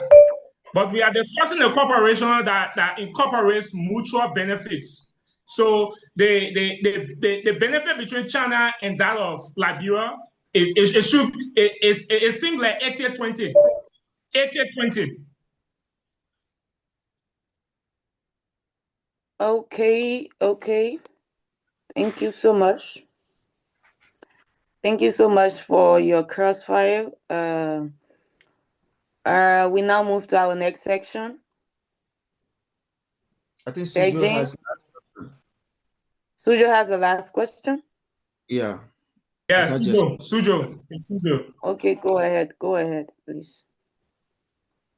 Okay, my Honorable Judge, I heard him talking about import and export. So can you tell me the economic viability between export and that of import as it relates to Liberia? How does it improve or affect our economy? The economic viability of export to. Okay. Are you done? You spoke about right? You importing your raw material to China or any part is an improvement to your economic. And this is what we are indicating here. Do you understand? So that is, you spoke about, I should indicate improvement. That is improvement. If that money comes to Liberia, it improves your education sector and all of your sectors. You don't get to blame China for that. You get to blame your government if your education or other sectors is not improved. Thank you. Okay, thank you so much. Thank you so much to the both team for your crossfire section. Now we move to our summary speech. First speaker summary speech, Beijing. Are you there? If you are ready, you have 5 minutes and your time starts now. Honorable Judge, thank you very much. The motion, China-Liberia Economic Cooperation benefits Liberia more than it creates dependency. I think the guys have brought emotionality to this call. However, my name is Mark Noah. We rise firmly in opposition to the motion. Let's be a little clear here. The debate is not about whether China has built infrastructure in Liberia. It is about whether the cooperation has fundamentally transformed Liberia's economic structure, or whether it has a reinforced pattern of structural dependency. We argue that while short-term, hello? Yeah, you can be heard. Go ahead. Okay. So we affirm the affirmation position maintains that sovereignty remains intact. Capacity is increased. The coercion has not been demonstrated. We have not seen any coercion being demonstrated from our opposing side. The opposition failed to provide evidence of policy imposition or political coercion on the part of China. Liberia continues to negotiate bilateral agreements, participate in regional and global institutions, maintain diplomatic relationships. Infrastructure expansion equals development capacity. The expansion of roads, ports, and all the facilities in Liberia and mining operations in Liberia are measurable indicators of economic reconstruction. The infrastructure capacity of Liberia has reduced transactional costs, expands port access, and encourages private investment. And all of us know that. Strengthen national integration. The opposition invoked the debt trap, the narrative, but did not establish asset seize, fiscal overtake, policy cohesion. Liberia historical debt issues originate from earlier structural challenges and conflict. Dependency theory remains structural, requires structural domination, and no such has been established here by opposing team. Before Chinese engagement, Liberia relied overwhelmingly on Western donors and multilateral framework. Diversification expands bargaining power, and that's what Liberia has done over the years. Engaging multiple global actors reduces over-reliance on a single source of existence, and we all know that. Interdependence is not captivity or dependency. This notion is comparative here. It asks whether benefits outweigh dependency. From the evidence demonstrated to you people tonight, from the infrastructural growth experience so far in Liberia, from the preservation of our sovereignty as a country, given the means of diversified partnership across the world, and because we continue to enjoy the absence of structural cohesion, we can safely say, beginning now, and we will always say that tomorrow, we should not mess things around here. When our government lacks the capacity to structurally engage China, it is showing that the government protects our interests as a country. We can't attribute that to China. It does not work like that. China goes into the cooperation, the win-win cooperation and the agreement, the roundtable discussion with prepared mind. Liberia comes as well with prepared mind. You follow 2024. When Liberia came to China, you had to form part of the fiscal meeting. That meeting was meant for states that are prepared enough to come and project their arguments. This is what we want. This is what we want to achieve. So Liberia should be held liable for the failure if there is any. But in our understanding, China has done more in practical things that we can point to. You are in China today because China created an environment for you to account and higher education, to go back to Liberia and contribute to your country meaningfully. The onus is on you as a president. And so the next time you have the privilege of sitting on a round table to discuss with China, remember that your country is being deprived. If for any reason you want to establish that. So you will be able to balance the equation, because coming to a roundtable discussion or such with a prepared mind and understanding what your country is going through is very important. So on this basis, we are said, and we always say to you, that vote for the pro team, because we have presented our argument and convinced you beyond doubt that China, the economic cooperation between Liberia and China, has been quite beneficial to Liberia than creating dependency. Thank you. Long enough. It's not. Okay, thank you so much. Thank you so much. Can you please mute your microphone? All right, thank you. Thank you to our first speaker for that summary speech. Beijing City, we now move to Suzhou City for their summary speech. You have 5 minutes and your time starts now.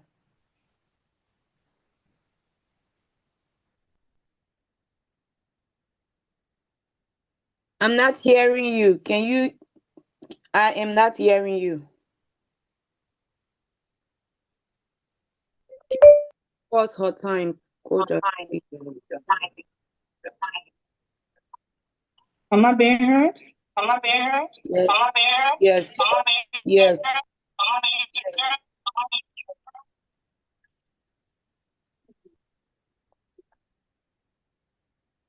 Are you there? Okay, please confirm it. There's a little delay Hello? when you speak, so please work on your, I don't know, it's your phone or your computer. Let me answer.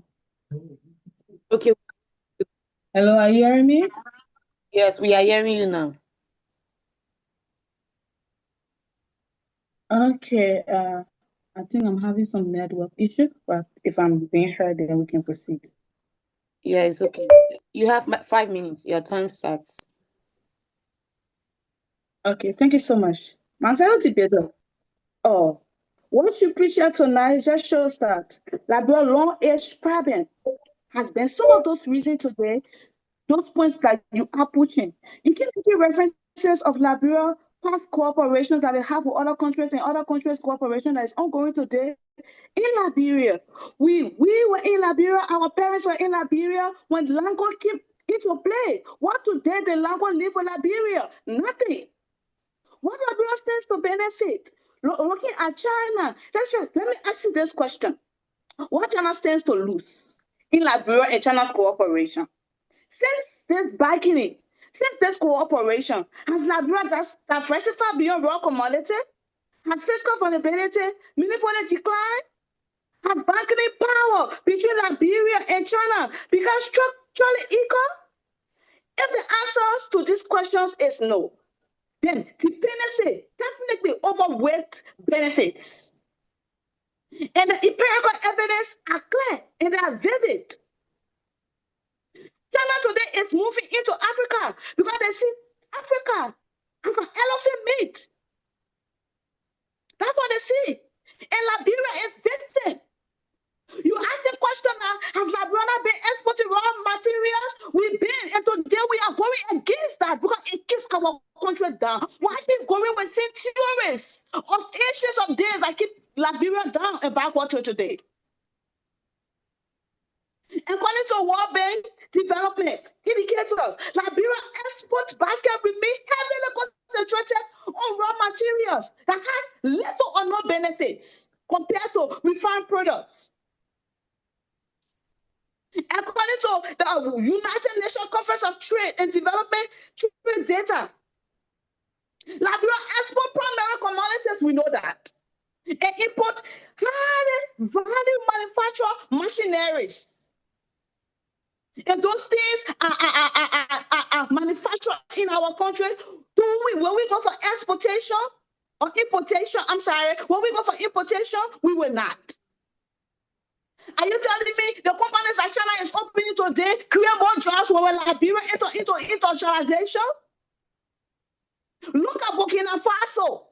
Today, Burkina Faso can take over her reserves. She has taken over her refineries. She has taken over her gold mines. Are you not seeing the vivid progress in Burkina Faso? You are talking about one of those scary politicians in Liberia who always say are better drivings. What are you telling me? If we continue to import machineries, you're just telling us that our raw material should be processed and refined outside of Liberia. And our manufacturing goods and services will never be upgraded and will continue to be weak. That's what you are telling me. You are telling me today China is into agriculture, but yet we are not able to feed ourselves. How is that possible? Do we know the reason today China has entered into industrial era and importing? It's because of this dependency. If somebody you are depending on them, they have all right to control your economy. My dear debater, you are educated man. We should be pushing change. And not to remain in the same seat of our ancestors that caused it to run from China, Liberia to China today, seeking opportunity to be educated. If that concession agreement with LANCO, with African Meta, with China Union benefiting Liberia today, we will not be seated yet. Be facing racism, and be facing discrimination, and be facing language barriers. You're making me emotional. Definitely you are. The cause of our problem today is the same thing that you are preaching, telling a blind eye to the truth. My dear President, my wise and honorable judges, listen to what my colleague is preaching today.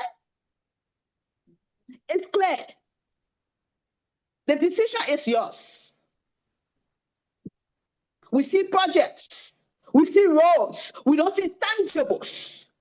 For this reason, I urge judges to reject this motion that they are preaching today that keeps us buried. Thank you.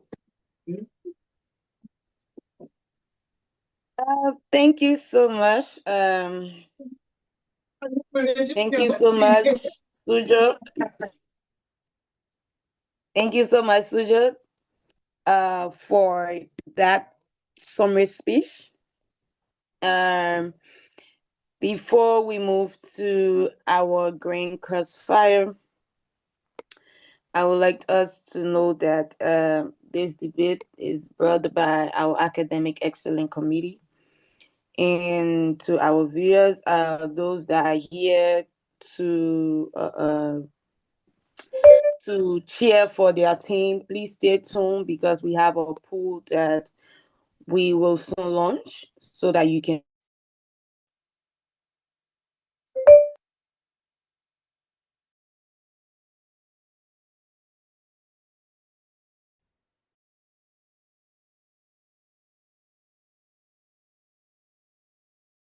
first, the second speaker. So, Beijing, are you there? Beijing. Yes, we are here. Yes, we are. Okay, Suzhou, are you there? Yes, we are here. We are here. Okay, thank you so much. So now we move. You have 30 seconds to ask your question, Beijing, and to the opponent, you have 30 seconds to answer. Okay, so go straight to the point. My opposing team, my dear scholar, can you identify a single Liberian fiscal policy that have been dictated to by China? The issue is not about dictating.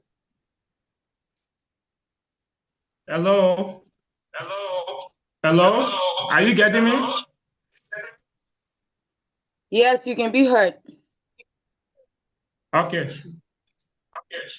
The issue here is not about China dictating. We are discussing the imbalance of the corporation, right? And because of the imbalance of the corporation, China stands to benefit more than Liberia. When it comes to commercial quantity raw mineral being transported, Liberia stands a chance to lose all of their reserves just because of primary production. And these same minerals we transport, China increase our tariff when we are exporting them back in finished goods. And they are running non-renewable. Time, please. Time. Suzhou, time. Thank you so much. Suzhou, thank you so much. If your microphone is on, please mute your microphone.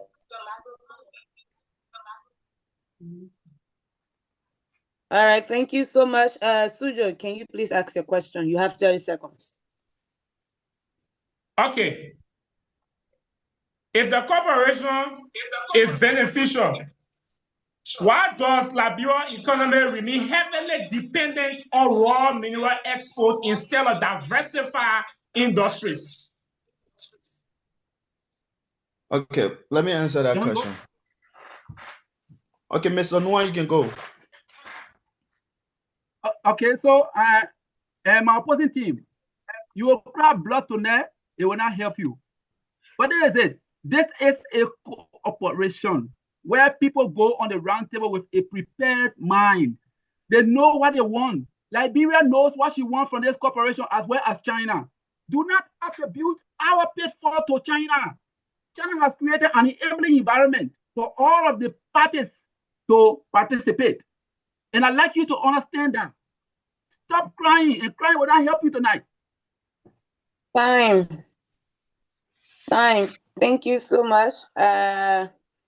We now move to Beijing for our second question. Yeah, our second question. So, if you say infrastructure, right, is necessary for industrialization, my question is, how does providing for it increases dependency? Thank you. My brother, I'm feeling so sorry and also pathetic because of the limited understanding when it comes to the resources that Liberia has, right? I just gave you a statistic of China Yuan and numerous mining companies in Liberia.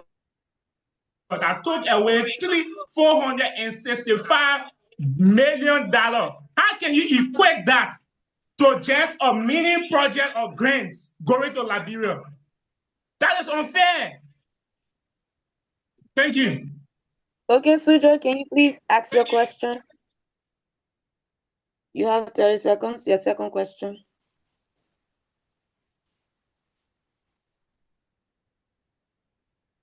Suzhou, are you there? Are you getting me? Yes, you can be heard. You can be heard. Can you prove that local employment outweighs significant imported labor in Chinese funded project based on capital benefits? Beijing, your answer. Hello? Yes, We who can did answer to not that? get any questions. We did not get any questions. Okay, Beijing, can you please ask again? Please restart the timer, please. It's Suzhou. Suzhou should be the one asking us. Yes, Suzhou, can you please ask your Are you question getting to me? Beijing? Yes, you can be heard, but please try to limit the noise.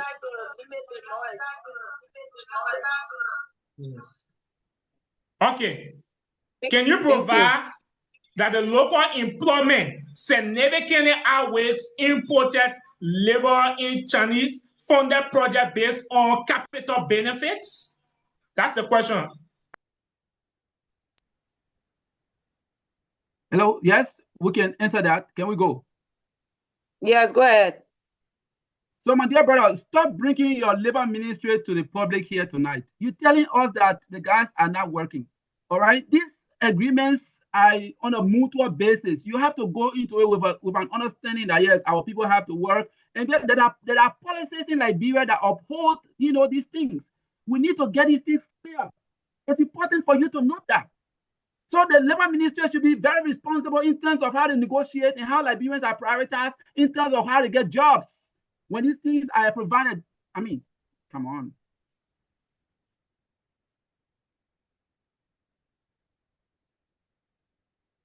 Thank you. We move to Beijing for their third question. Yeah, okay, so let me ask the third question quickly. If your governance failure occurs in any of the concession agreements in Liberia, is that foreign cohesion or domestic institutional weakness? Okay, Suzhou, can you please answer? You have 30 seconds. Suzhou. Please pardon me, George. I didn't get the question clear due to the network. I can ask the question again. Okay, a minute, please, Beijing. A minute. Suzhou, can you please work on your internet? I don't know whatever it is because we are actually having some faults from you. Can I be heard, Suzhou?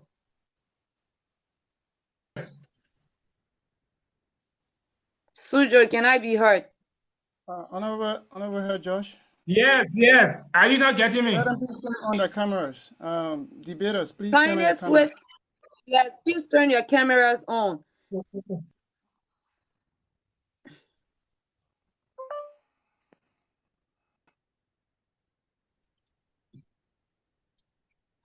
Am I being heard? Yes, are you ready? I'm ready. Beijing, please go ahead. The question was as simple as it is. I just indicated if governance failure occurs in your concession agreement, as you said earlier, is that foreign cohesion or domestic institutional weakness? Thank you. Suzhou, your answer. I just told you that if we have an asymmetrical agreement, so let me break it down for you. When two countries come together with different economic power, and there is no how you call cohesion, but it's implied that you who need favor will play by the rule. So in mathematics offices, we say the greater magnitude carry the sign. It's just a free education. Thank you so much. Suzhou, can you please ask your question? You have 30 seconds and it starts now. So how do we address the argument that cooperation is asymmetrical to economic power imbalance? Okay, the simple word to asymmetrical is just unequal. But on the field of play, when it comes to negotiation, right, there isn't anything about being asymmetrical here. We go into negotiation with a mindset of protecting our individual interests. So China and Liberia have always had this agreement. They sit on the round table and they project arguments on the basis of what they believe in and what they're going to take back home. That's all. Okay, thank you so much. Beijing, your last question, please.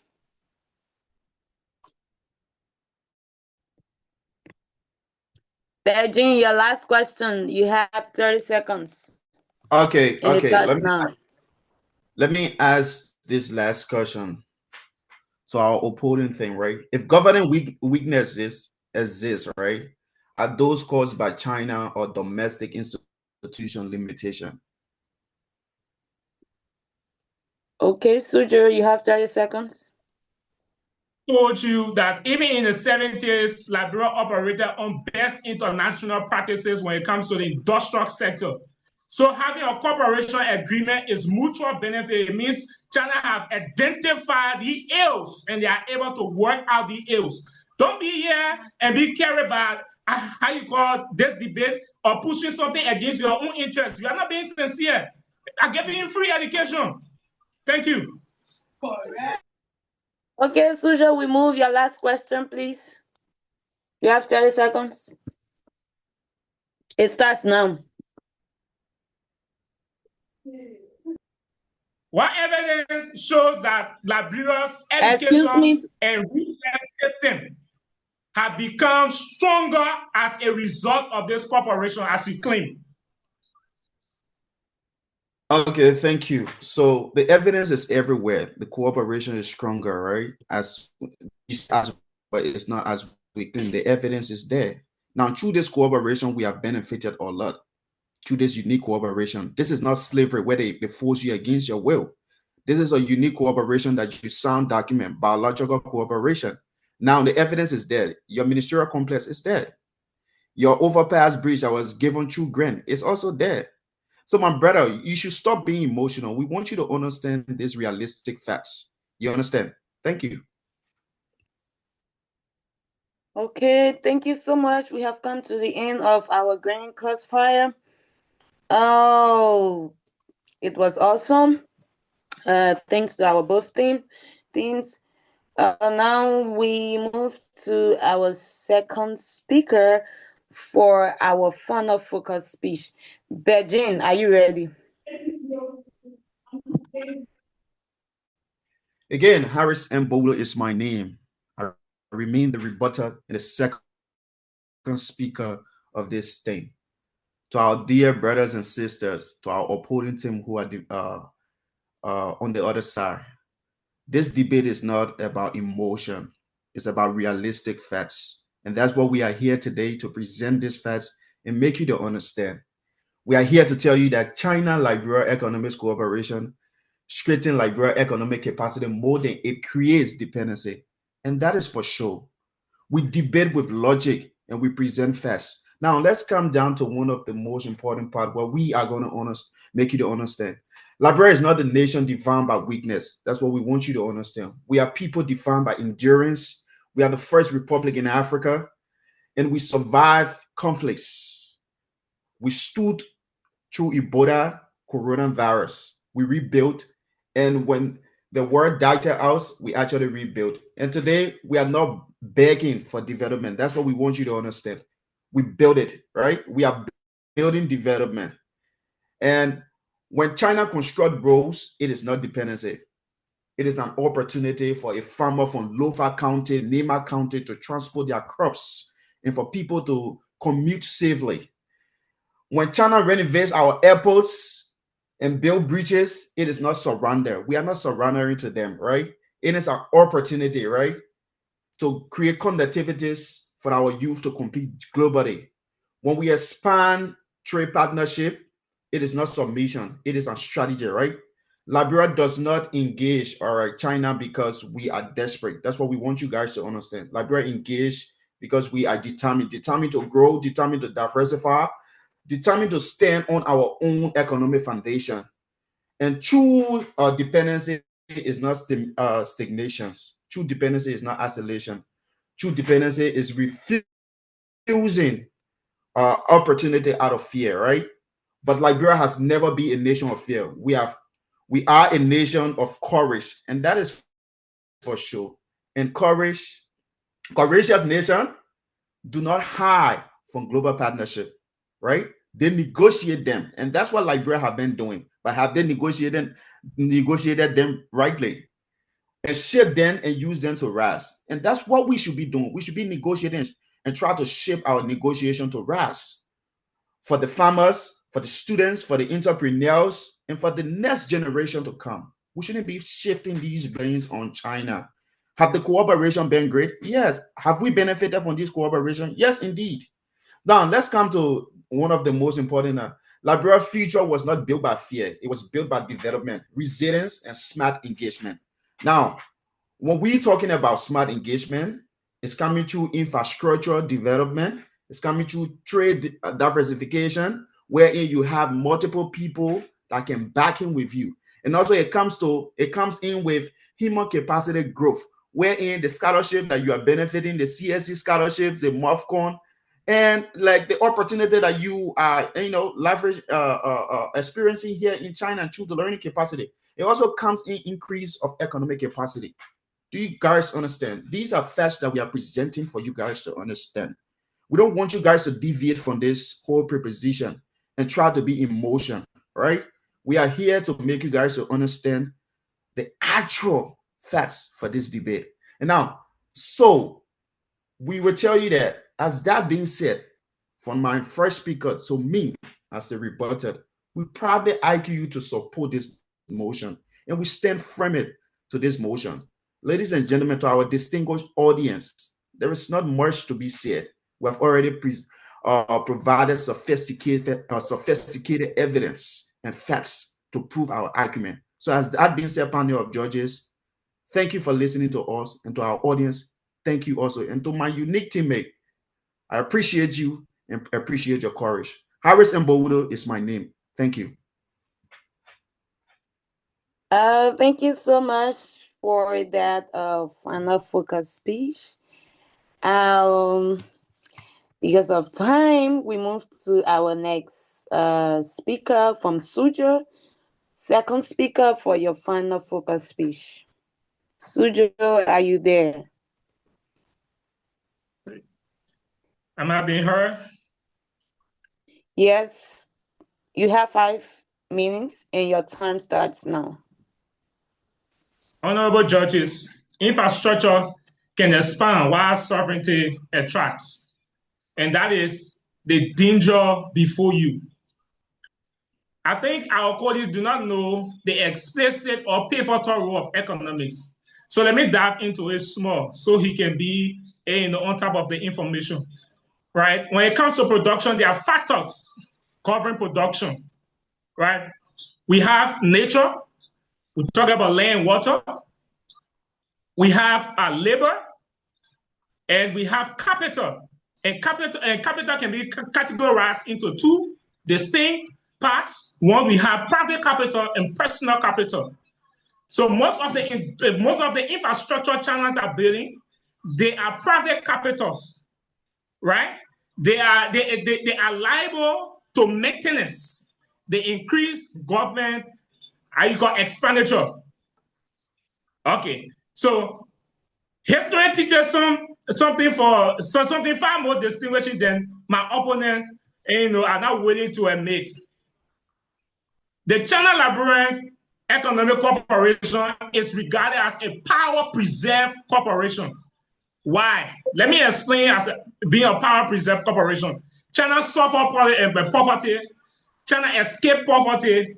And China now is one of the world competing countries. Yet, they are also impoverishing other countries. How? In 1960, China depended on grants and foreign aids. China had a GPA ranking from 60 to 80 billion. China's economy was smaller than many Western economies. Over 80% of China or Chinese people live on an international poverty line. Infrastructure was underdeveloped. Industrial capacity was limited. Low technology, weak export capacity. So we are getting there, we educate them. Low HDI, the Human Development Index, that encompasses of life expectancy. So Chinese were not living long. There were no quality education, and there were no payable jobs that we experience now in China. However, in 1978, a new policy was passed under Deng Xiaoping called the Gyagi Caffeine, which is translated, sorry if I'm not pronouncing Chinese correctly, it's translated reform and open up. The policy seeks to implement one, market incentives.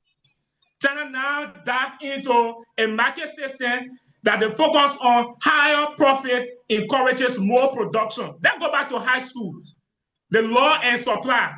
The law of demand and supply, I mean, the more the commodity demanded, the more supply. Not only that, because of that, they attracted foreign investment. The transition from primary exported goods to imported to finished product, they were exporting. So it increased their tax incentives. There are a lot to talk about. Okay, let me address the education that our opponents is always, they are talking about. The proclaim academic benefits. One, let's say the limited knowledge transfer and skill dependency. While China and Liberia cooperation may include scholarship, training programs, and infrastructure projects, these initiatives often prioritize short-term technical training rather than long-term. Like in my expose previously, I told my colleagues, but they refuse to learn. Every sector encompasses of three cardinal components, right? We got the academics, we got the industry, and that of the regulatory. They all three complement each other, right? The real fight or the real development is not in the academic. The real development is not in the regulatory. The real development is in the industry, where innovation takes place. So what our colleagues are saying, so should China build infrastructure or school with air-fitting laboratory? Should China export our minerals and take the finished good back? We are exporting iron ore, and even the steel that built the industrial complex that he so mentioned were imported from China. The cement, they were imported. I wish I had time to elaborate, but thank you, my judge. For this reason, we want you to reject this motion. Okay, thank you so much, Suzhou, for that final focus speech. It's an honor being here again. Before we move to our president, I just want us to know that this debate was brought by our Academic Excellence Committee to those that are on Facebook, YouTube. We ask that you stay tuned. The debate is not over. We are about to launch our poll. So we now move to Honorable President. All to right, our Honorable President. You guys can go and tally your scores while we launch the poll. So those that are following, and for the sake of information, the audience vote is not like 500 or 400 that when you import it, it will automatically make the other team to win. Audience vote is just 2 and 3. So in an event where the audience vote for team A, that team will get 3 points. automatically the other team will get 2 points. So it's just a 1 point difference. So same when the audience vote for this team, it means the other team will win, or the other judges can. That's not the case. So just to provide that information again, because we've been having comments of such. I'm going to launch this pool now. So please see, every day I show you guys this thing, but still people will say it's not fair, it's not fair. So I'm going to launch, and then you should get a notification on your screen. So you can see here, I'm not voting. If you see mine, I'm not voting. So for you guys that are voting, as you input your vote, you will see it. It will start to reflect here. It will start to reflect here. I think it should be Suzhou, not Suzhou. Yeah, okay. Seeing X, you guys should be SU. Yeah, I think I corrected it down here to the player's name, so it's okay. The pool will end by 10:33.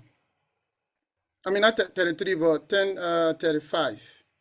So let's take it for 3 minutes. Let me write the time down here, 10:35. Currently it's 10:32. So at 10:35. Honorable President. Yes, sir. I appear on my screen. You do what? It would not appear on my screen. Maybe you joined from the web using the link. Maybe that's the reason. So we are sorry about that. Zoom don't have that capability. That's why it's not from us. But those using the app, they should be able to see this this screen. That's why. Sorry. So as the votes are coming in, we can see that for the end. Let me just go back up here. For the best performing team or city, Beijing having a vote of 23, and Suzhou has a vote of 20. The vote is still going. We got 2 minutes to go. Now it's 24, 22. Let's go down to the MVP category. For the pro team, Mark is having 18 votes, while his teammate Harris has 12. From the corn team. Hello, Mr. President. Hello. Can you please launch the poll again, please? Ooh, we can launch it again, else it's going to erase all of the scores. So, really sorry about that. President, most of ain't getting anything on our screen. And I'm using my computer, but it's not showing. Most of not getting it on our screen. 55 persons have voted already. 56 persons have voted but already. we got 80 people online that are looking on. Not everybody online will vote. Though. Some people just joined, they are not probably following. So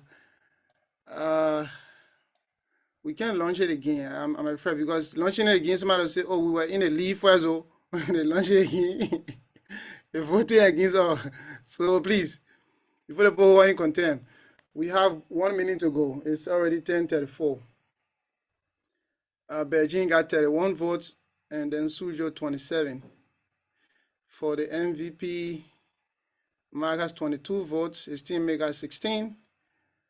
Frida has 13 votes, and Daniel has 23. So Daniel and Mark in the race with 1 vote different. Daniel has 23, Mark has 22. So it's already 35 here. At 10:35, I'm going to end this pool in 3, 2, 1.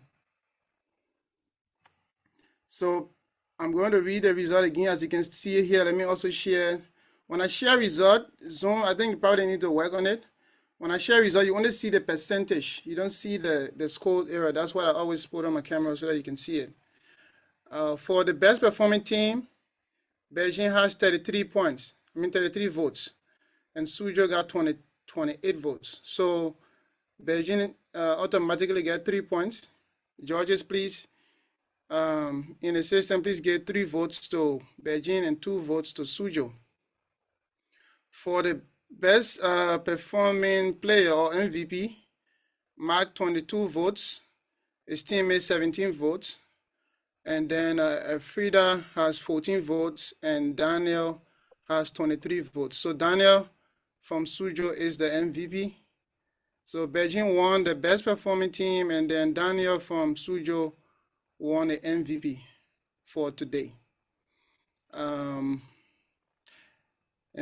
Mark has won the MVP twice. Frida has won it once. Harris, not yet. Daniel, I think Daniel has done it first time. But I say congratulations. Honorable judges, if you are ready to make a pronouncement, let me know. I'm going to stop sharing. For the judges, we will Mr. stay President, after. this is my second time. Oh, This is my second time. Sorry, sir. Don't mean content, sir. Sorry, sir. All right. So it's 2-2. You are Nanta with Mark. Anyone that is defeated, they automatically out of the tournament. Now this is the quarterfinals. Semi-final will be on the 25th. Final should be on the 28th. So tomorrow we have 2 games tomorrow. We have 2 games tomorrow to end the quarterfinals. And then after tomorrow, after the games tomorrow, then we will do the draw to know which topic the teams will be debating on for the semi-final. The first winner, we get 700 RMB. Second winner, 350, third 150. And like I said the other day, we received donation from Regina Bona that also operates the Royal African business, multi-purpose business. She gave 350. So we decide on that if we should increase the team's prices, or we should give to the MVP or do Hombao in a group for all of our amazing participants are always keeping us active in the chat session. It's been an interesting moment.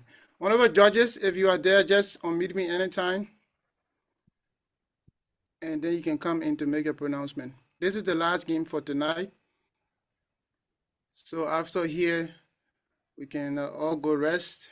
Tomorrow again, we meet here 8 o'clock to see, I think it should be Suzhou and Wenzhou. And then who playing again? I will check the fixture and make the announcement. Okay, But okay. Okay. All right, so the judges are back. Okay. So let me. Thank you so much. Thank you so much, Honorable President. Before we announce our winner, I will firstly want to take 3 questions from the audience, or parting comment from the audience. You can just raise your hand. Parting comments from the audience. You can kindly raise your hands.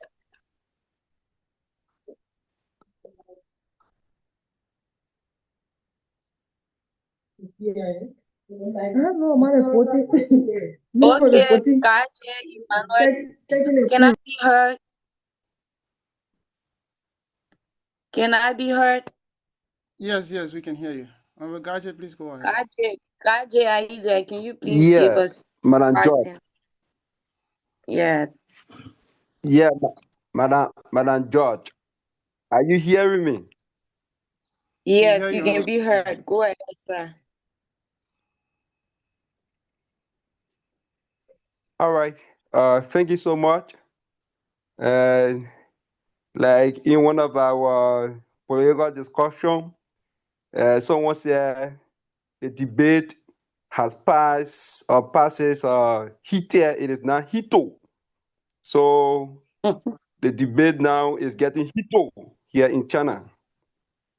All right. So there are a few things that we follow today. Firstly, I must say thank you to the both participating teams. And I will say thank you to the judges for always trying your best. All right, we know there will be lapses, but it is what games or the events are meant for, that those lapses will be worked on continuously, that will be able to get the better going forward. But to the issue,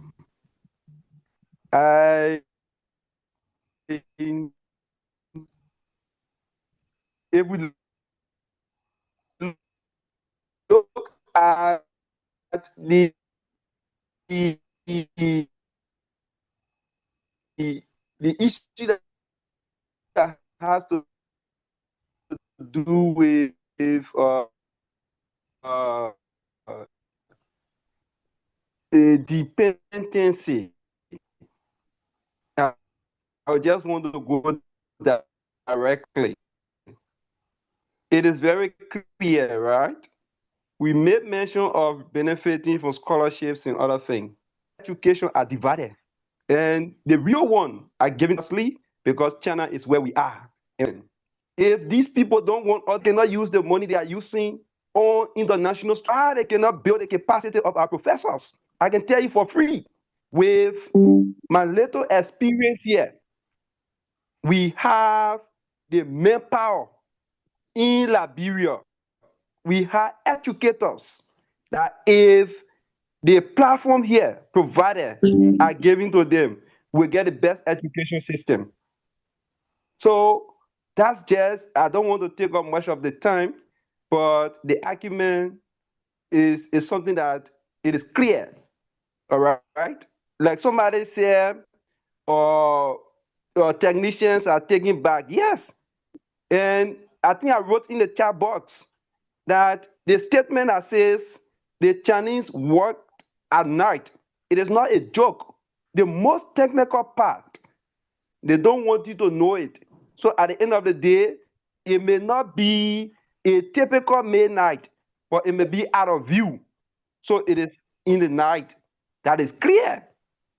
And so just lastly, I hope we look at the chat box because one of the team players raised an issue that there was a point that was correct and they verified it and it was false.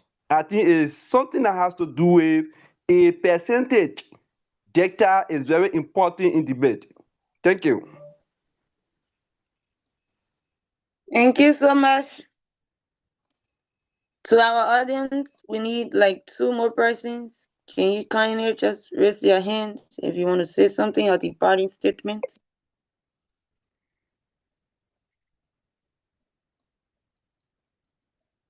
To our audience, please don't sleep on us. We need your departing statement. Okay, Andrew, you can go ahead.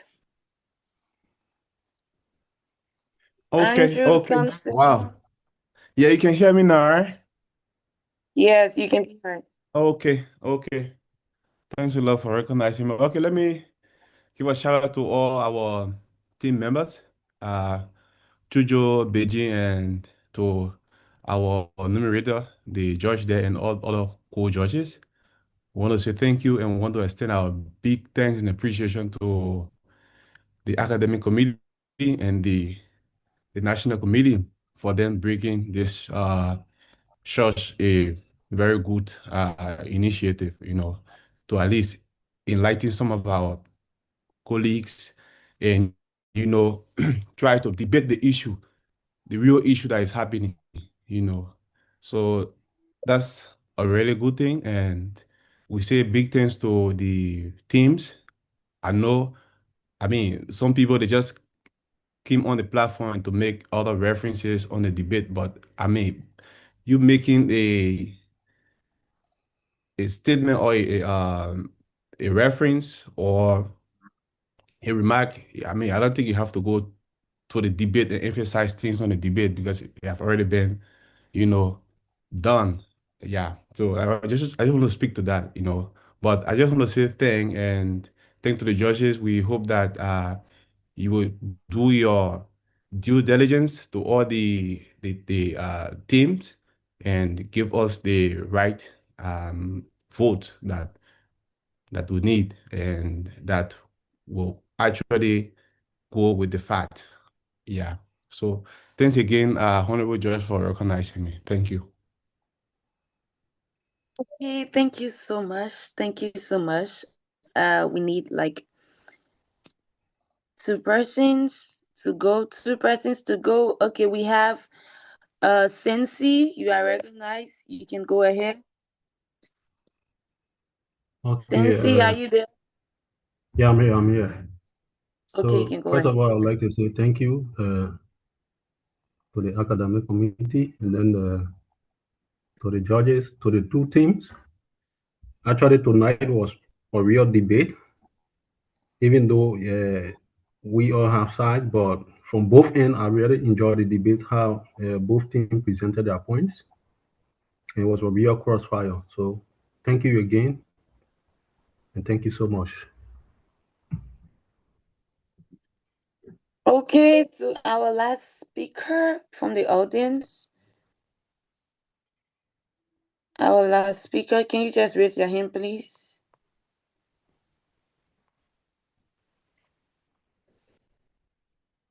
Okay. There is no one, so we move to our honorable judges, my co-judges. Are you there?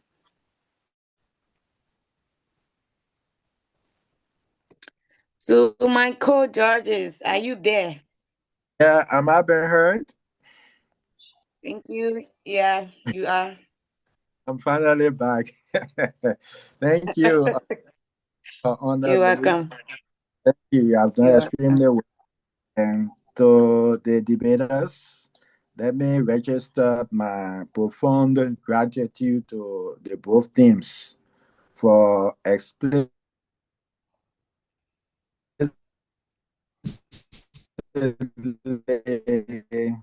demonstrating their intellect bemused by the level of presentation made today, particularly with the cross-examination. I appreciate all of you for taking off some time to make adequate research.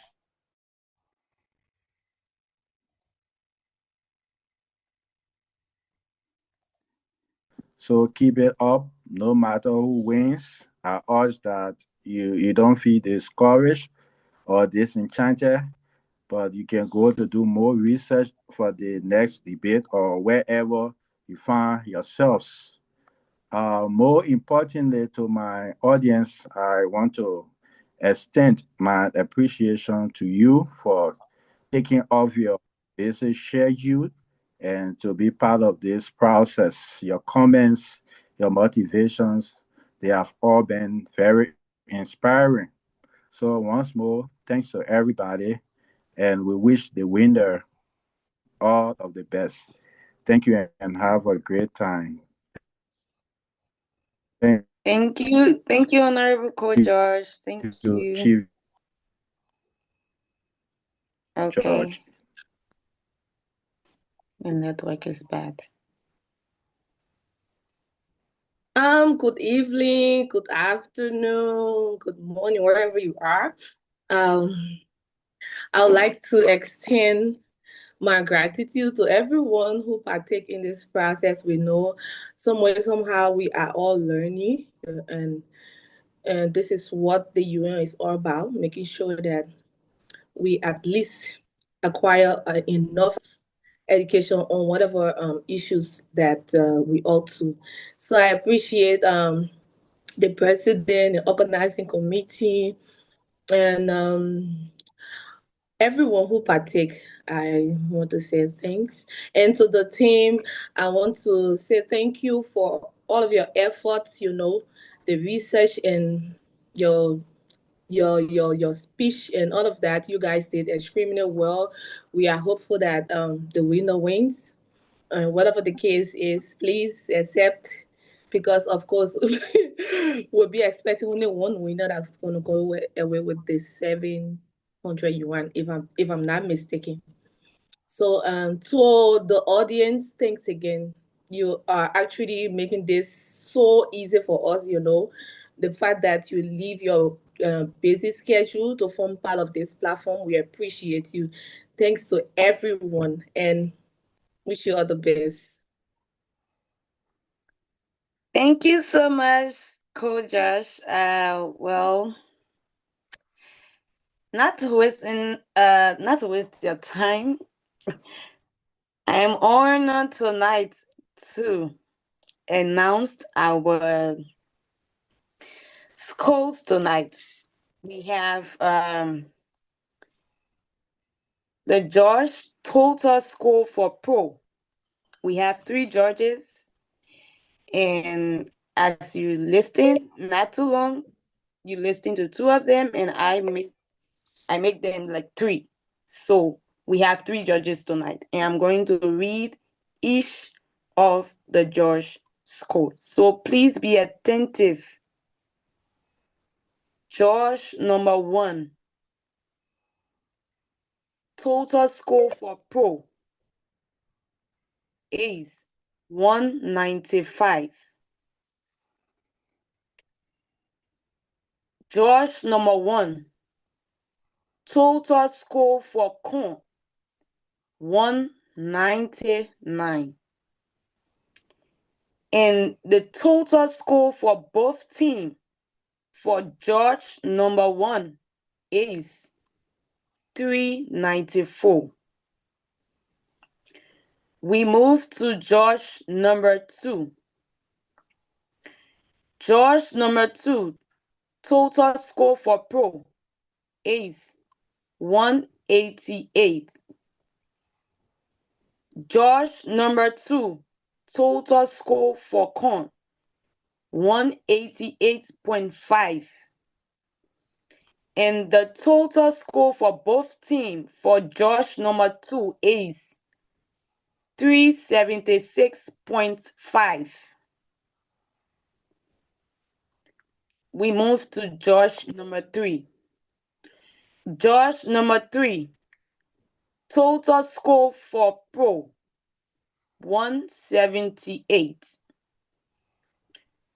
Judge number 3, total score for con is 192.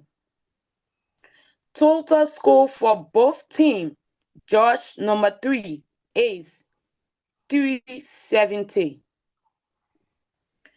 So when the poll was launched, the audience votes for pro is 3 points.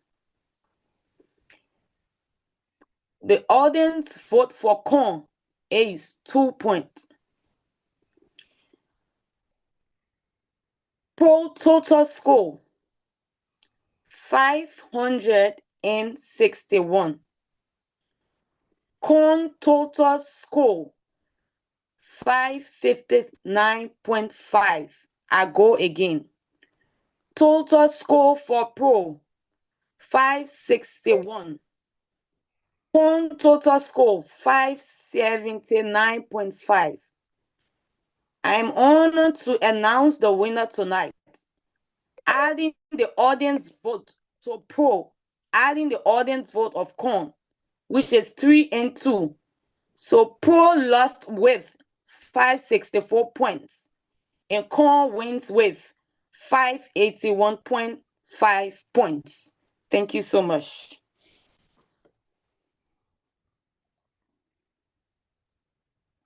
All right, thank you so much, Honorable Head Judge. Thanks to everyone. Congratulations. You can challenge the results by writing the AEC. You will get to see every other thing, and all of the judges and everything will be displayed to you. Also, the playback of the video, it's on YouTube, on LSUIC YouTube channel, and also the live feed is also on LSUIC Facebook page. So you have all of the medium to cross-check everything. At any point in time, if you, your coach, or your team, or city have any problem, please reach out to us, and we'll better explain everything to you in detail. During the semifinal, we'll also have a discussion with all of the debaters to tell you if there will be any other addition or modification to the existing system. Thank you all for following, and we see you all tomorrow at 8 o'clock. We have 2 games to end the quarterfinals tomorrow, 8 o'clock. Thank you all, and good night. Good night, everyone.